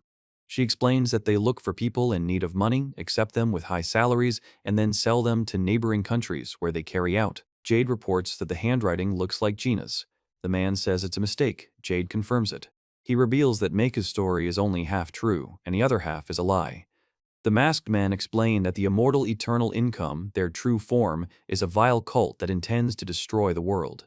Jade reveals that, as Meika said, they also engage in illegal human trafficking. He explains that this is limited to young girls like Gina. The voice informs that those whose price is low are used for experiments and forbidden rituals of sacrifice. Jade reports that human trafficking money is being used en masse for religious rituals, and that a newly formed organization in the game is seeking to destroy the world. At the same time, Jade claims to have defeated a petty thief and is at least aware of it. He says that if it was a proper opponent, then he confirms his name. The girl informs him that it's a reward, and that an additional amount has been added for information about the thief. She asks if this amount is acceptable to Jade. Jade says it's wonderful. The girl says that they have a proposal for Mr. Jade and are forming a special squad to suppress the immortal income, after which she asks if he would like to join. The woman informs them that the reward will be higher if they join and asks how Jade feels about it. Jade asks about the suppression, and the woman confirms. Jade says they've heard a lot about it. Jade notes that, judging by what Meika said, they don't know their status, and he says that if he stops her from telling the true story, then what will happen, and notes that it is difficult. Jade can't understand the words, "That's how it was in the game," and says that if that's the case, then that's clear. He then announces that since he's been invited, he'll join in. The map states they have multiple bases and have distributed their forces. A landscape depicts the scene, as they explain that this time, their target was what was discovered during reconnaissance. It goes on to say that 8 units were missing from that base, and that this was the first time. He states that he can now strike. Jade says that of course there is a certain risk, but as a beginner he will be able to fully master the Lightning Void skill, and if after acquiring it he gets the opportunity to get SP, he will no longer lose. He says that in the worst-case scenario, the adventurers gathered for the military attack will be left to their fate, but if he participates, there will be slightly more survivors. He says that this is what must be done. Jade tells him what day the attack is scheduled for. The girl asks if their plan for 3 days is acceptable. Jade explains that if he has 3 days, he'll be able to accumulate 10 SP, and agrees that'll do. The girl informs him that the place and time of the meeting are indicated in the scroll. He says, "Thank you very much." A guy passes a scroll to another person. Jade says he can't believe what's happening. He says that this is not just a symbol, but a seal that connects him to an ancient spirit, and explains that now he will be able to use the power of this spirit. The girl asks Jade what's wrong with him, and Jade says he's not feeling well. He says that everything is fine just now, and the girl says that she just felt a little dizzy and adds that. Jade says he's really fine and asks him not to worry, and the girl suggests he get some rest. Jade explains that it's the same. He says it could have been an urgent matter. He reports that a little earlier he was robbed using the cursed guilt. He explains that the previous chill arose at the moment when something extraordinary awakened in the curse, and this turned out to be a signal that someone was using it. He explains, Jade reports that the thief hasn't been properly taught a lesson yet, but he crossed the street with incredible speed, and says that no matter how many times you tell him, it's still just as hard to get stronger. The man says he has a bad feeling about this. She says she hasn't bought anything in a while, so she decided not to splurge on the purchases. She then hopes Jade will like her choice. Jade reports that he's singing happily and waving his arms, making la-la-la sounds. A girl stands to the right, oblivious to what's going on. The girl says she doesn't understand. Then she smiles and turns to the girl. A man announces that he has found someone to talk to. A girl looks at a man in a hooded cloak standing on the pavement. The top right corner shows tomatoes that have fallen from a bag. The girl with the cap says it's a person and expresses surprise. Jade says he's about to. A guy in a hoodie says he's been caught and will kill a girl. The girl asks if he'll kill her. The girl says something like that wouldn't be possible in the city. Jade tells him that, in addition to being spied on, he's also cursed to prevent him from doing bad things. The girl explains that everything is fine and reveals that it's the grimoire she made that time. A guy asks a girl if she prays. He tells her that he believes her. The guy confirms this. The guy says it's the end for the girl and prepares to strike. The girl looks at him in surprise. Jade says that can't be true and states that it's impossible. Then a powerful explosion occurs, hitting the street where Jade and the girl are. The man says, "Damn," and asks what kind of magic this is. Then he says, "Okay." The man explains that now he'll definitely finish off Jade. The guy yells, "Cough." Jade denounces magic and expresses surprise. The girl remains silent. The girl tells Jade that he is ready to fight. Jade tells him he can't afford to lose. Then Jade says he's not going to give up. The man explains he'll fight to the end. He reports that the curse has been tampered with by someone and says that it doesn't seem to be fully functional. Jade says he'll neutralize him this time and protect the girl. The girl calls Jade by name and asks if he's going to lose, right? Jade remains silent. The scene shows a man's legs and tomatoes scattered on the ground. The guy tells her it's a vault. Jade says he won't die until he eats a home-cooked meal. The girl reacts with surprise to Jade's words and then explains it's a promise. The guy says everything's fine. He says yes, and the girl clenches her fists. He looks at something, and a gleam appears in his eye. Jade asks Gina to go as far away as possible, and she agrees. The man laughs and says he sees Jade's serious intentions and asks if he can handle it. Jade explains she's using magic destruction. The man tensely asks again.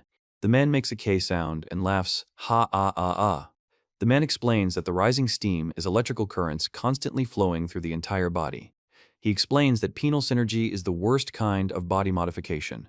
Antikilty is said to be a curse that shocks the entire body with electricity if you attempt to commit a crime. With a penalty synergy, the current is directed to control muscles, causing painful sensations suitable for combat. Furthermore, the magical power in the body and the current merge. The man states that such body modification is associated with risks, and explains that such risks are very huge. Jade reports that the hellish suffering that immediately follows the modification is unbearable, and 99% of people die from shock. He explains that even if a person manages to hold out, they will become crippled by the time the effects wear off. He reports that he cannot die because he is already dead. Jade reports that the attack happened after 4 seconds, and says how fast it was. He says it worked, and at the same time utters the word Lord. The man delivers a powerful blow, which sends the other man flying backwards. Below is an explosion that destroys the building. Jade explains that he has not only speed but also strength, and if they fight on the street, they will destroy it. He explains that the main thing is that there are no people in the area, but if they don't change location, then. He says if it works, the story will be great and calls it a repository. Jade says that if that's the case, the enemy will die during the prayer, calling it a change. The enemy asks what kind of stone it is and whether Jade intends to pray. He explains that the ancient curse can only be broken through change. The man delivers a powerful blow to the opponent's chest. Jade shouts, "Barrier," repelling the enemy's attack. The enemy says he's still resisting despite this and asks what Jade did, the bastard. Jade explains that even if he can't break the curse, he reports that his movements are slowing down. He explains that the crescent blade. Jade delivers a powerful blow, attacking the enemy. The man screams in pain. He announces the title of the manga and credits the authors. Manga by Wakabayashi Yusuke, original work by Kukantama, character designs by Fuka. He reveals the chapter title and subtitle, stating that this is the 18th chapter of the story about the strongest sage without a profession. The guy says this is just the beginning. The man asks if he's exaggerating. Jade declares that he has no intention of giving up and explains that his sword isn't just a weapon but a part of his soul. The man with long hair lunges, but Jade confidently parries the blow and says that his strength comes not only from technique but also from his belief in himself. He falls down from the roof. The man lands on the ground, destroying it. Jade tells him he has no intention of fighting him. The man explains that if Jade doesn't fight, he won't be able to complete his mission. He says that if he can't control the energy, it will destroy everything around him. He explains that now he must learn to control this power. Jade says there's not much left, and the man swears and says there's not much left. Jade looks forward. The man extends his hand. The guy tells Jade to keep her face. He says, "Change." Jade throws an energy ball at the man, who screams and growls. The man makes sounds of anger and pain. He reports the theft of abilities and the crescent blade. He and the man engage in combat. The man attempts to attack with an energy ball, and he strikes with the blade. The man is defeated. The man says that if he can't win, he'll die, and asks Jade not to interfere. Jade says she has no intention of interfering and explains that she wants to watch the man fight. He says to forget it already. The man says that Jade cannot be defeated. The man is silent, then smiles. The man says to forget, and at the same time calls the interlocutor a complete idiot. The guy says that if he can't win, he'll destroy the star. Jade says she doesn't understand what he's talking about and asks if he'll destroy the star. He says that high-density force cannot exist. The man explains that he is going to self-destruct. The man announces that he's lost, and Jade says it's a draw then, explaining that the stars are impossible to destroy, but they're powerful enough to destroy half of this city. Jade activates her X-Vision ability. The screen on the right says there are 8:26 seconds left until the explosion. The one on the top right says the activation time of the incomparable power is 12 seconds. On the bottom right, a man says there's nothing he can do. On the bottom left, he's preparing to attack. Jade reports that he's punching the man in the stomach, who expresses surprise and amazement. Jade continues the attack, creating a powerful explosion upon impact. The man says it's the end. He says he's not going to give up. He delivers a powerful kick to the man's chest. The man reacts in surprise to Jade's punch, jumping on top of him and attacking with her fist. The man receives a powerful blow to the face. He says the word barrier 3 times in a row while attacking his opponents. The guy asks who Jade plans to emulate, and Jade says it's too late and his death is inevitable. Jade confirms this and says she'll keep the guy company on his way to hell. The guy agrees. He looks up at the sky where a glowing ball of energy appears. Jade tells him that he can't afford to miss this chance and explains that he must use all his strength to deal with the situation. He says, "Barrier." He rises into the air, surrounded by light. He looks forward. Jade screams her name. Her hand reaches forward. He reports that he fell. Then he says that he is fine. The girl tells Jade she's glad he's safe and apologizes for making him worry.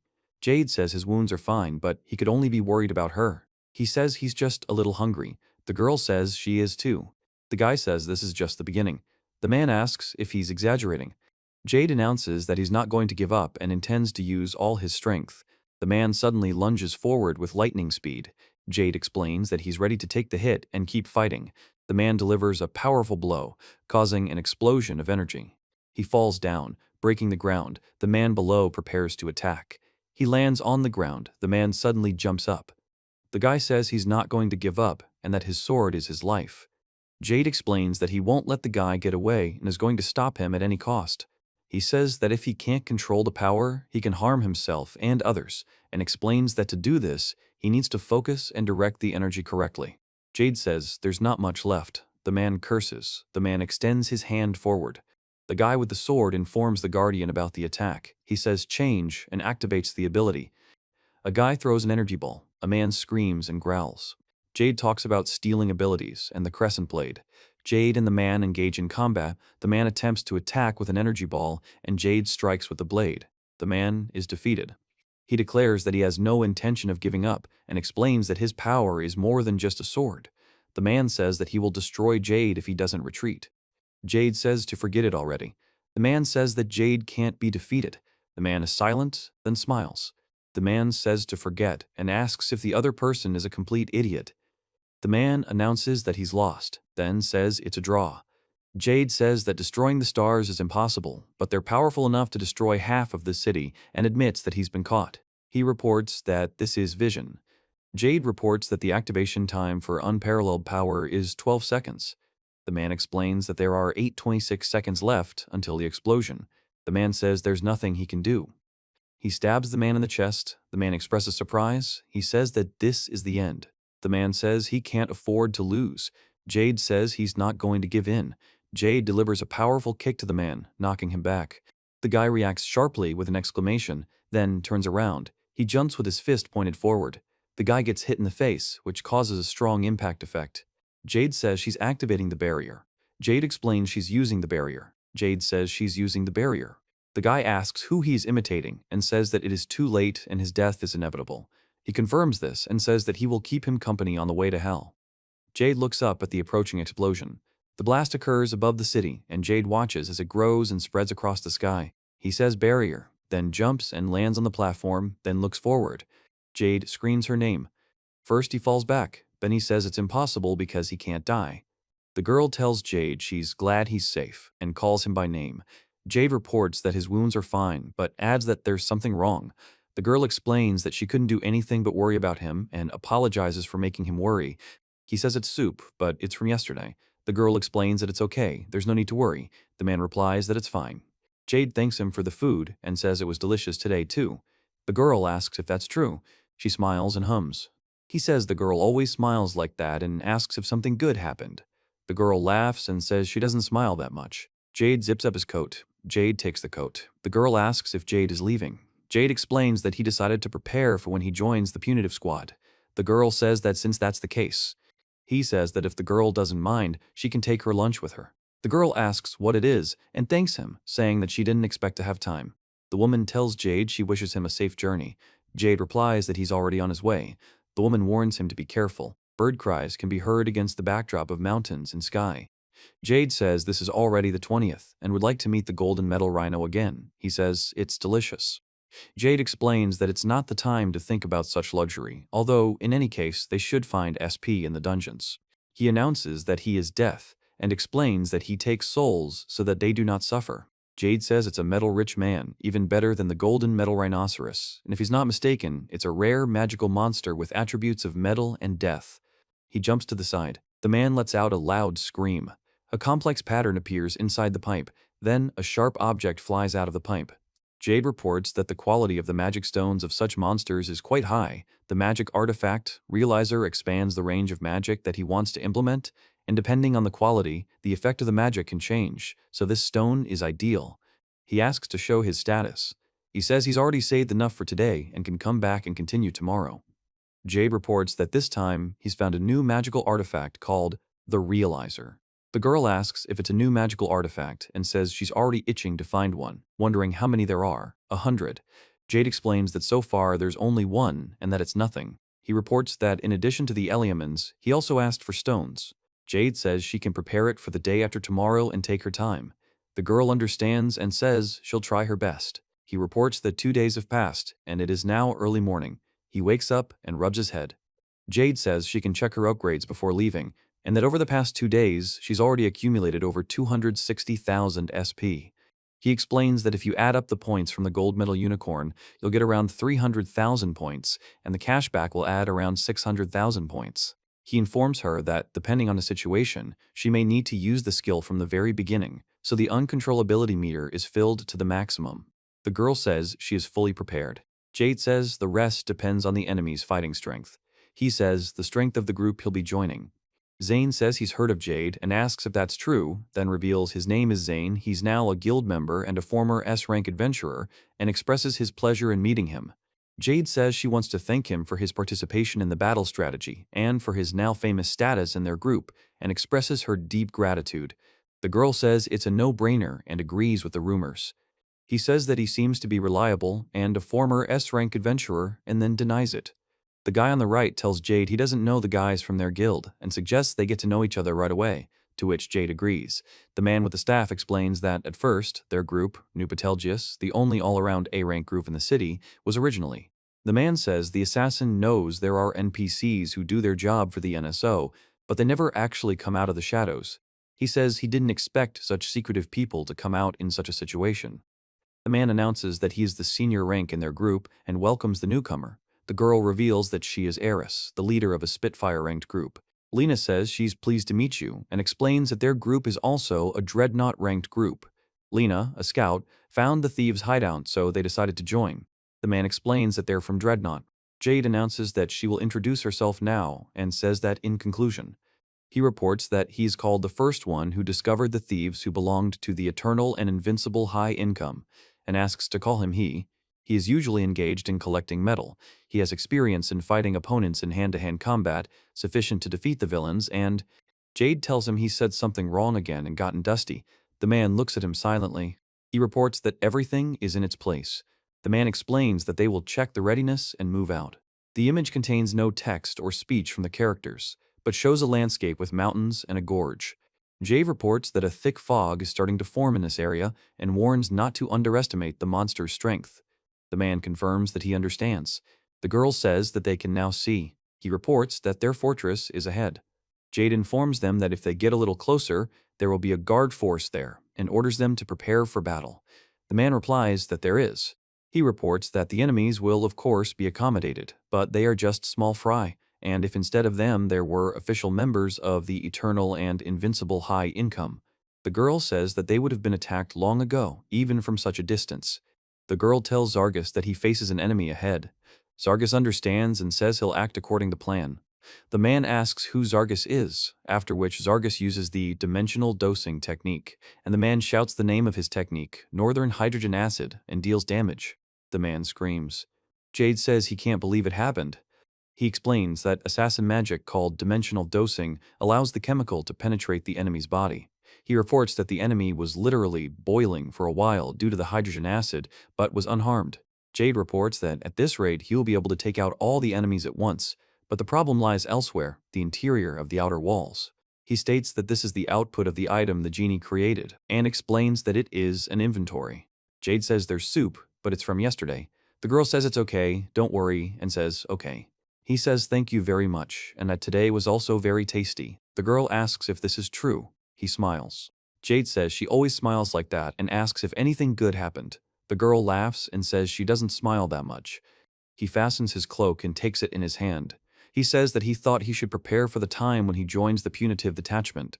The girl asks if he is leaving. He takes the sword by the scabbard. The man says that since that is the case then. Jade tells the girl that if she doesn't mind, she can bring her lunch. The girl asks what it is and thanks him, wondering when he managed to make it. Jade says it's her lunch. The girl tells Jade that she wishes him a safe journey and asks him to be careful. He replies that he's already on his way. The sounds of birds can be heard against the backdrop of mountains and sky.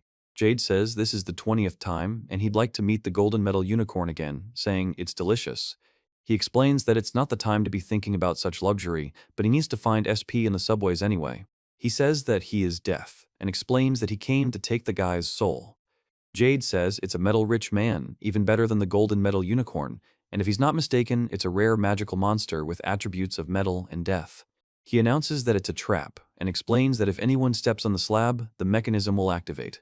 The man screams in terror and takes a step, preparing for action.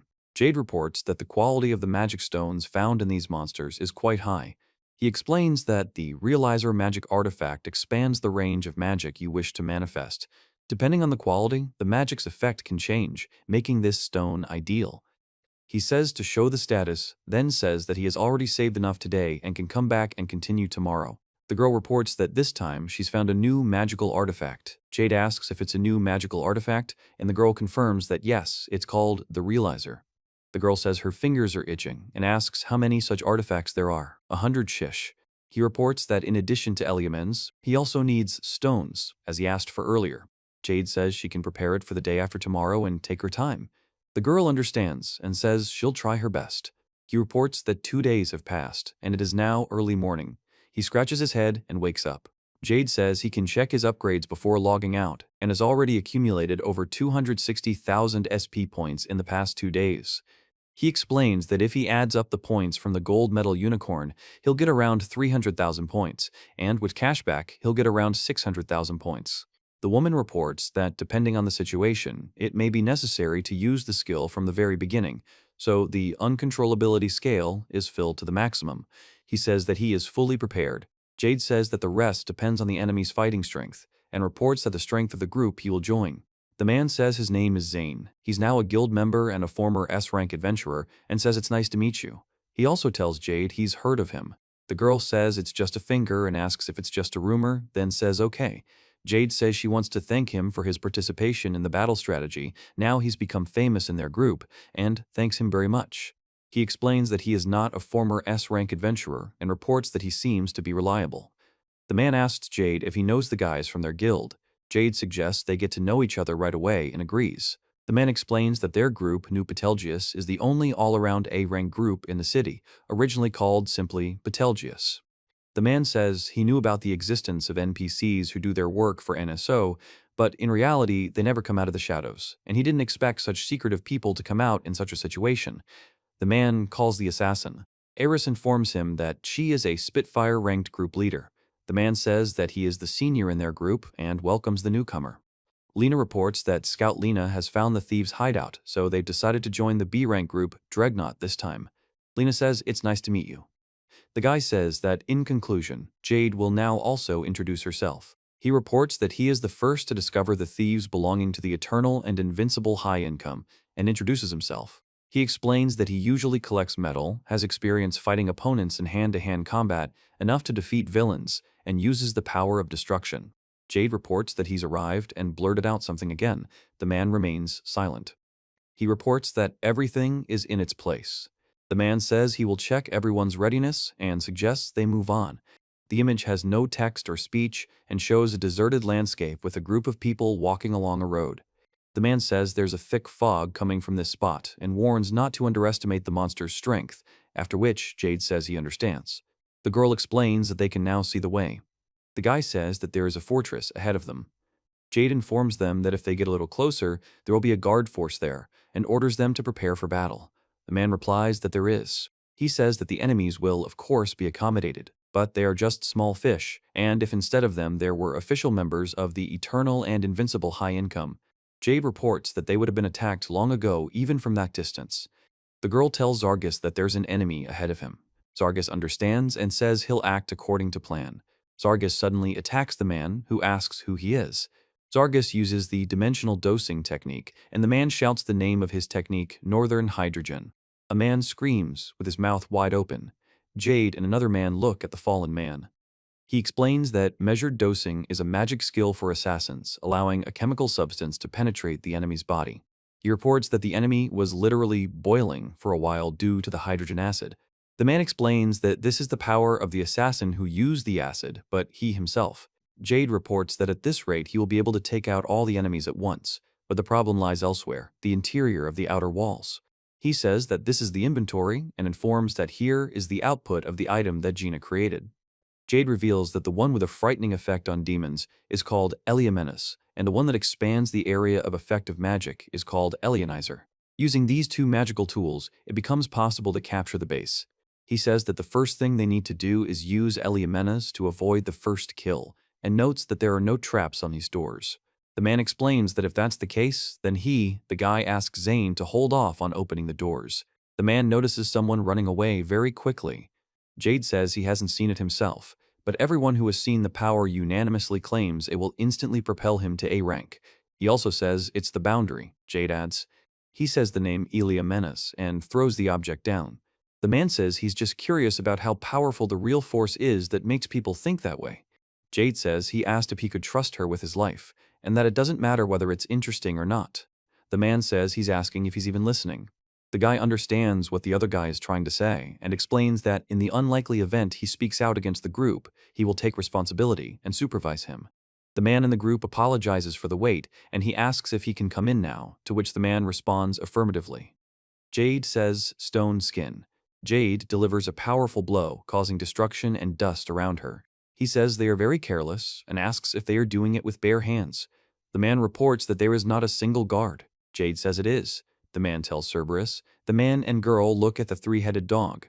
He says that he had already dropped the Eliaminas here, and then explains that this is why he is not attacking them now.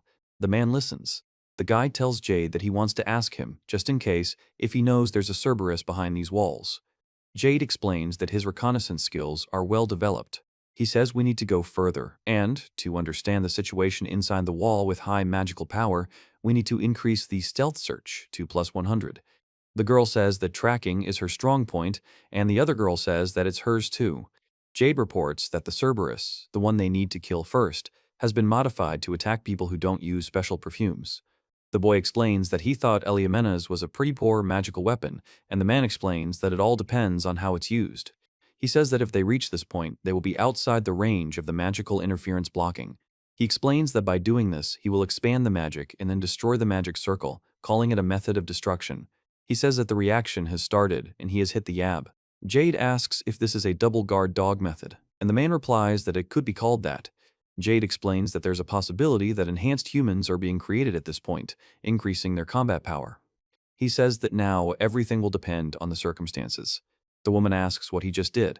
The man explains that the minimum measures have been completed, but it sounds a bit like a guard dog's method, and adds that he doesn't even know. Jade reports on her struggle with a permanent and highly paid official member. The man tells them to stop and asks where they came from. The man says it's a cure from another dimension. Jade says it's hydrogen peroxide. The man explains that poisons don't work on him and quickly disappoints them.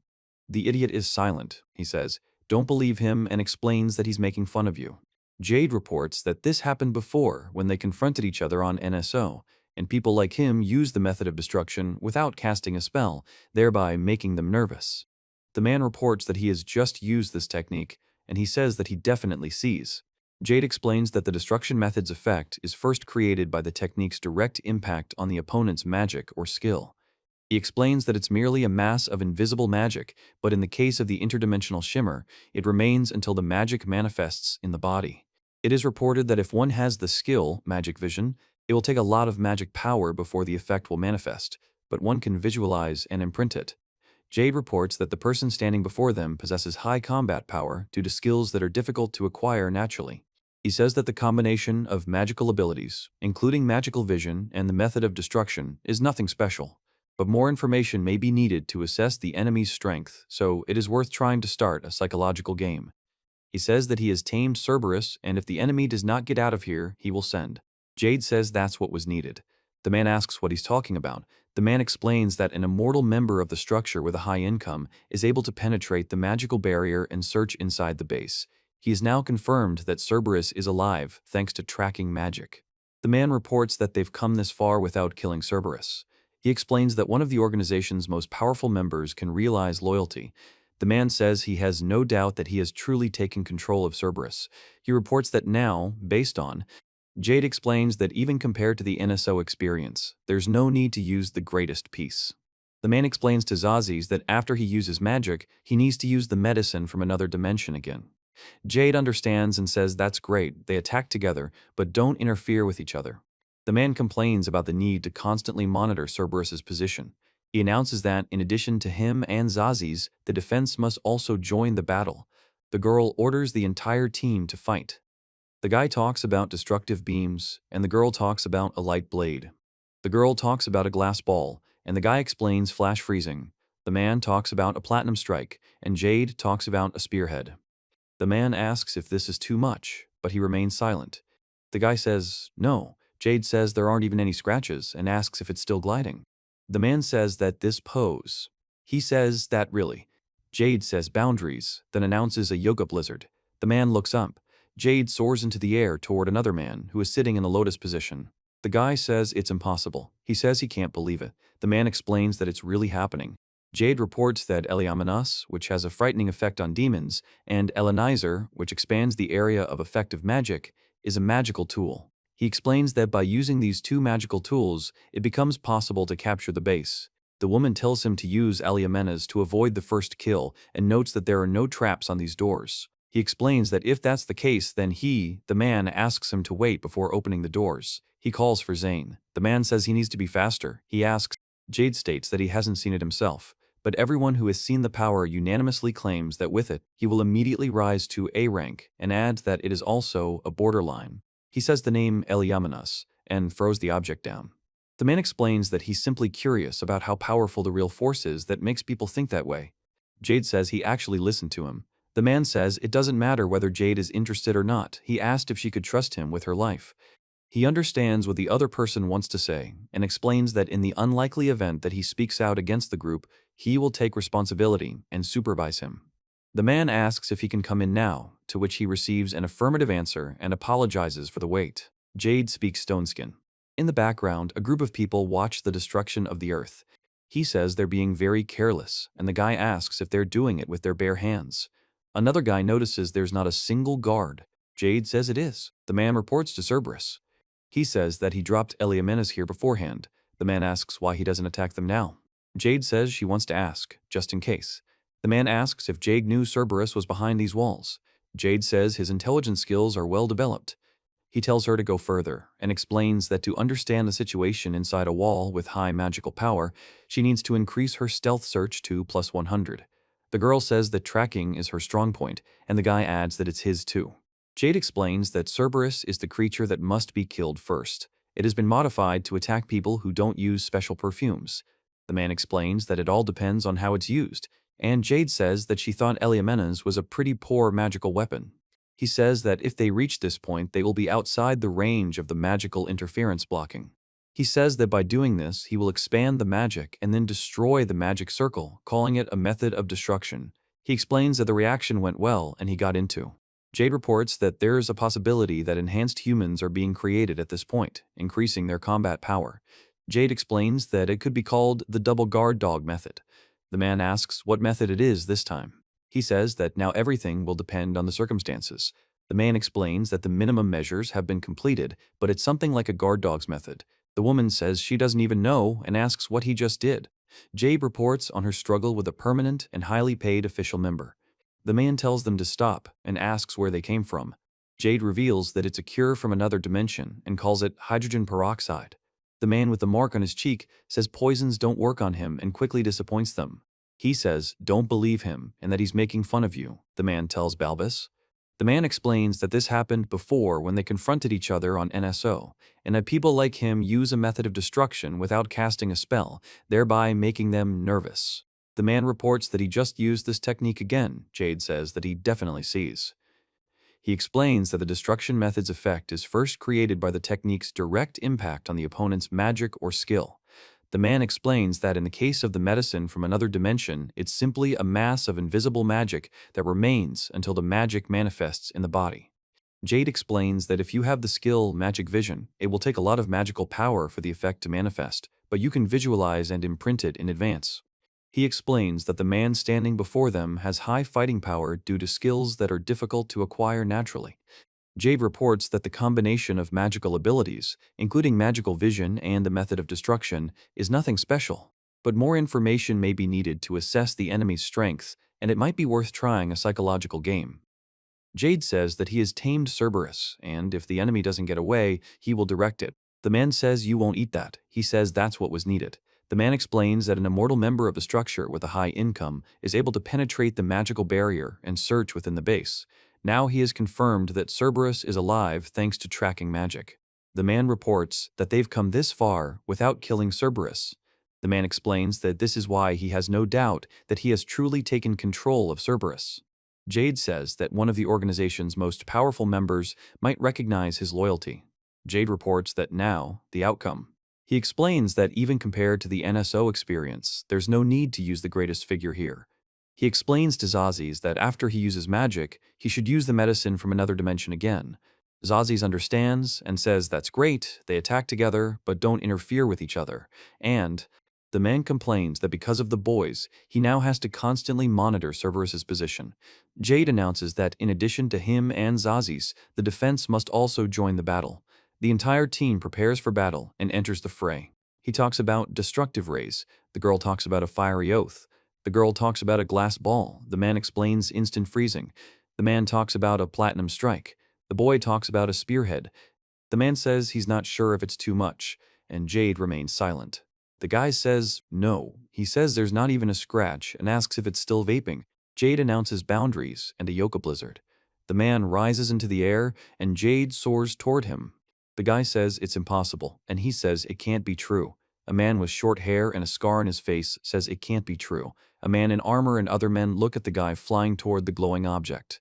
Jade says she can't let this happen. The man screams and shoots a stream of water from his mouth that breaks the glass, and Jade jumps back. He announces that he is ready. The man explains that now they will see how powerful his magic is. The man is surprised to see what is happening as he creates an ice wall separating him and the group from the others. Jade says it's a dimensional throwing leaf. The man says the name of the technique. Jade kicks. The guy says he's using hydrofluoric acid. The man yells that it's useless, saying he won't allow it. The text explains that even without magical vision, you can tell what's happening by your gaze and movements.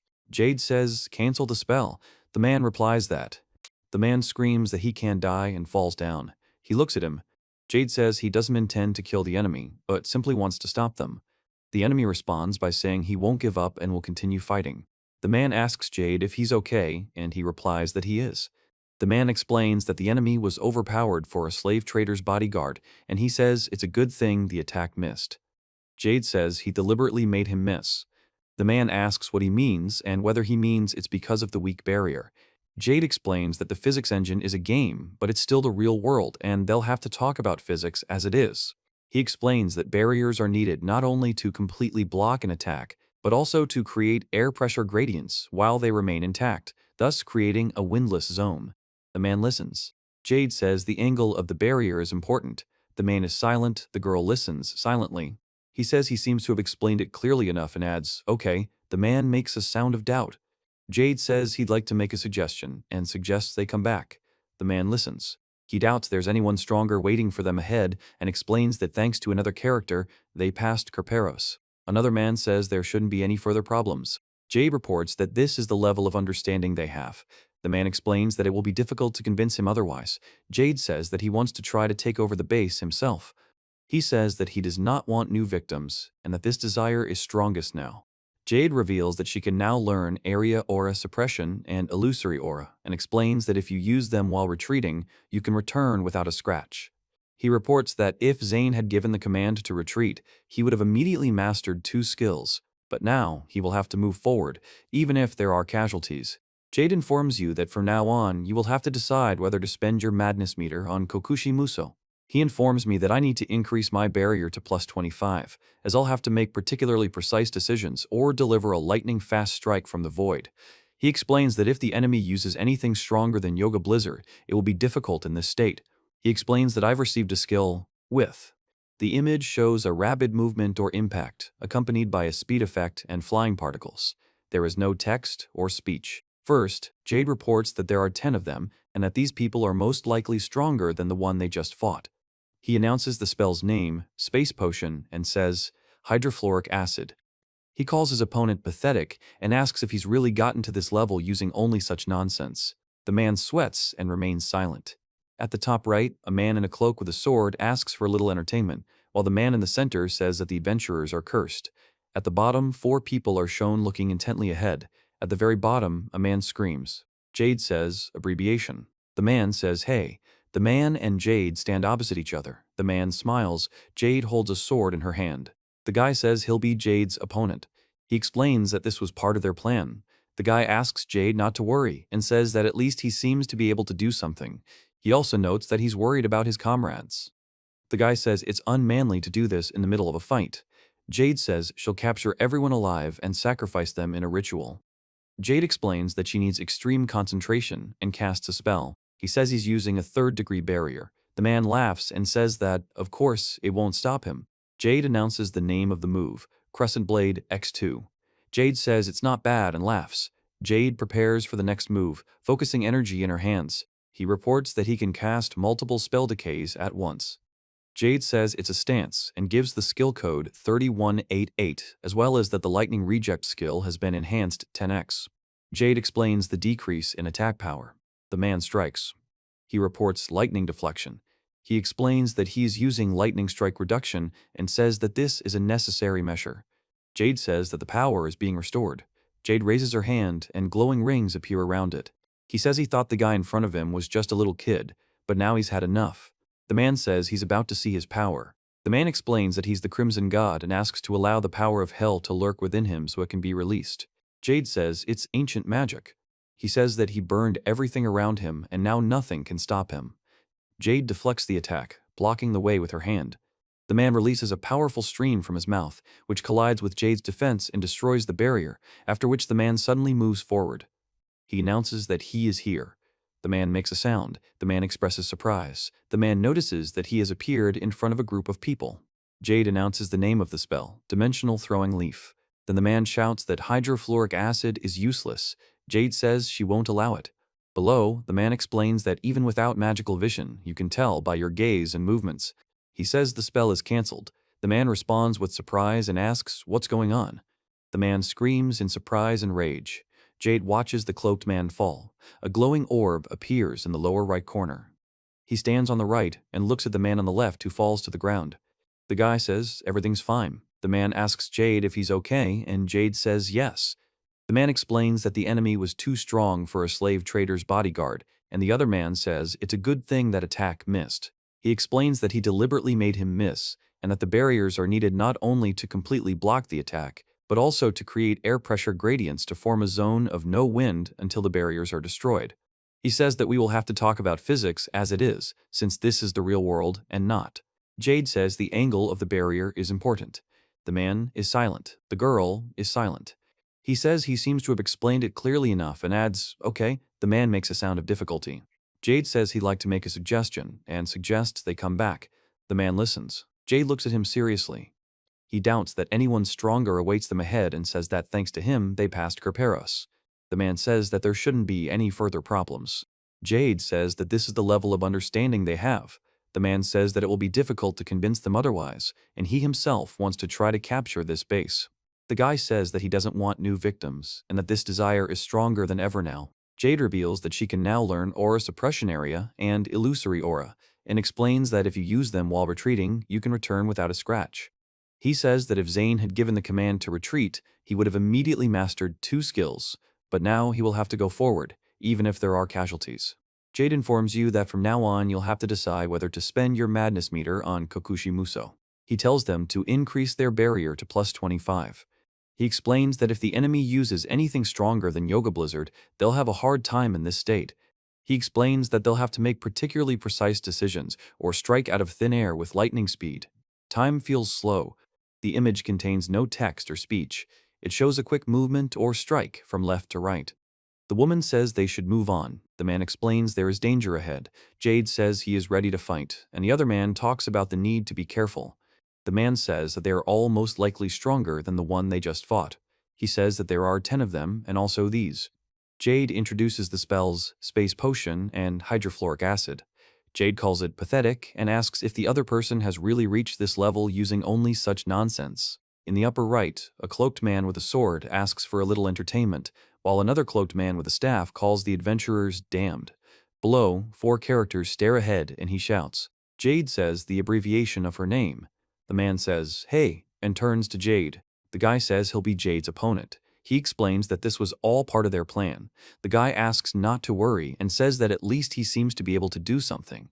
Then the guy turns to Jade and says that he's worried about his comrades. The guy says barriers in the middle of a fight are unmanly.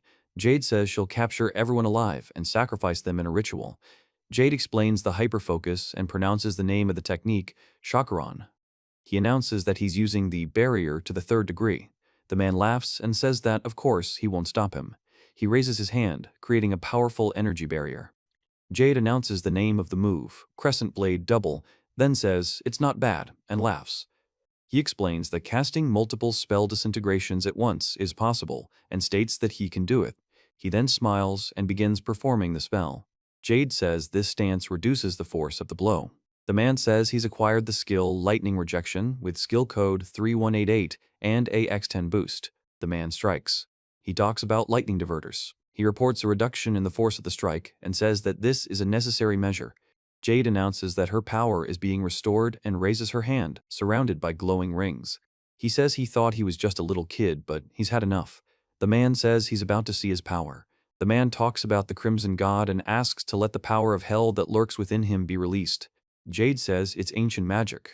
He reports that he has finally reached the limit of his power and can now use the full power of fire. The image does not contain speech bubbles or text to convey dialogue or narration. Jade says they should have retreated then, and the man says Jade was right. The guy says that if you think about it, everything was simple, and explains that he noticed Kerberos, but they didn't. Jade reports that there is such a big difference in strength between them that he knew there would be a strong opponent here. He states that this situation is the result of his mistake. He is not fit to be a leader, but at the same time he is a former S-rank adventurer, and believes that at least one comrade should survive. Jade announces 100 fists of flaming wave. Jade says she will fight until her last breath. He reports that he said it himself, and at the same time creates several magic circles. The guy says he wants to have a little fun and kicks her. Jade reacts with surprise, then starts bleeding from her mouth and falls to the floor. He says he just pointed his finger and asks if the other person will say, "That's all." The man remains silent. Jade says, "Huh," and the man asks why he doesn't kill him. He says he can't believe what's happening. The man explains that the situation is more complicated than it seems and that he needs to be careful.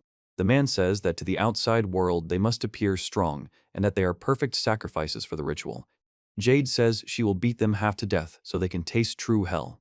He says, "Guys, it's all because of me." The guy tells Jade that he's still standing, but he seems to be even stronger than his real opponent. The man reports that everyone is dead, including the others. The man asks for forgiveness and asks what's going on. The man explains that divine transformation of crimson is an ancient magic and notes that it happened a few minutes ago. Jade reports that in NSO, if an enemy used this magic, the scene's difficulty level was always hell, and if he can't defeat the enemy, it's super hell. He's now confident that there isn't a single enemy in this base he can't defeat. He says that before the rage meter runs out, he will destroy everyone. The man says something interesting and asks if Jade also has enhancement skills. Jade says the number 1. He says, "Damn," and the other man says, "He's a monster." He reacts with surprise and starts counting to 4 while attacking his opponent. Jade recites the numbers from 5 to 8, accompanying them with a vigorous movement of the sword. The man says he'll go head-on and orders Jade to flank him. He says he understands. The man calls Jade a puppy and says he'll definitely kill him. The man explains that this move is a 4-hit combo attack. Jade delivers a powerful blow. The cloaked man lunges forward. The man declares this is the final blow and calls it a strike with claws from the darkness. He turns around abruptly. The man with the eye patch and hood speaks in surprise, then steps back abruptly. Jade says the number 9. The man calls Jade a puppy and asks if he can take it now. Jade reacts to the man's words. The man delivers a powerful kick towards Jade. He says it's just the first blow, and the man says the object is stronger than he thought. The man delivers a powerful kick and Jade dodges, throwing the sword back. The man says this is the 3rd blow. He parries the man's attack. He looks forward. The man informs her that Jade's transformation still has a time limit and says the next blow will be the last, ordering her to prepare. Jade explains that he's calculated it all. The guy reports that a combo attack of 4 hits gradually increases in power from the 1st to the 4th, and the growth coefficient is approximately 1,000. That is, the power of the 4th hit is absolutely prohibitive. Jade tells him that if he receives it in his condition, he will definitely die. The man states that he cannot afford to lose, and explains that if he loses, he will die. Jade says it's a parallel prison. Jade raises her hand, and the cloaked man suddenly runs toward him. Jade creates a magic circle from which a portal appears, and the cloaked man flies into it. The man expresses surprise. He concentrates on gathering energy, creating a powerful energy column that rises upward. The man asks what happened. Jade explains that there's a trick that allowed him to build up his fury meter again. The man explains that it can't be that way. He couldn't use such a powerful technique again. He explains that even the fourth hit delivered in the parallel prison counts as a hit on the enemy for the purposes of calculating the meter as long as you're hit by the first 3 hits of a combo. He explains that this is why he was able to instantly fill the frenzy meter. Then, he says, the man says that Jade was right, and the other man says that they should have backed off then. The guy says that if you think about it, everything was simple, and explains that he noticed Kerberos, but the others did not. Jade states that he knew there would be a strong opponent here, and explains that there is such a big difference in strength between them. He states that this situation is the result of his mistake, and that he is not fit to be a leader, but at the same time, he is a former S-rank adventurer, and believes that at least one comrade should survive. Jade announces that she will use the 100 fists of the flaming wave, and says that she will fight until her last breath. He reports that he said it himself. He talks about many rotating magic circles around him. The guy says he wants to have a little fun and suddenly kicks Jade. Jade reacts to the blow with surprise, then starts bleeding from the mouth and falls to the ground, while the guy looks at him with concern. He says he just pointed his finger and asks not to say that that's all. The man remains silent. Jade says yes, and then asks why they don't kill him. He says he can't believe what's happening. The man explains that the situation is more complicated than it seems at first glance. The cloaked man announces that the victims are suitable for the ritual, and Jade says they appear strong. Jade explains that she plans to drive them half to death so they can experience true hell. He says, guys, it's all because of me. Jade says he's still standing, and the man says the enemy seems to be even stronger than he looks. The man says that everyone else has died and asks for forgiveness. Then he asks what is happening. He explains that a few minutes ago, a divine transformation of the Crimson occurred, ancient magic. Jade reports that in NSO, if an enemy used this magic, the stage's difficulty level was always hell, and if he can't defeat the enemy, it means they're in super hell. He's now confident that there isn't a single enemy in the space he can't defeat.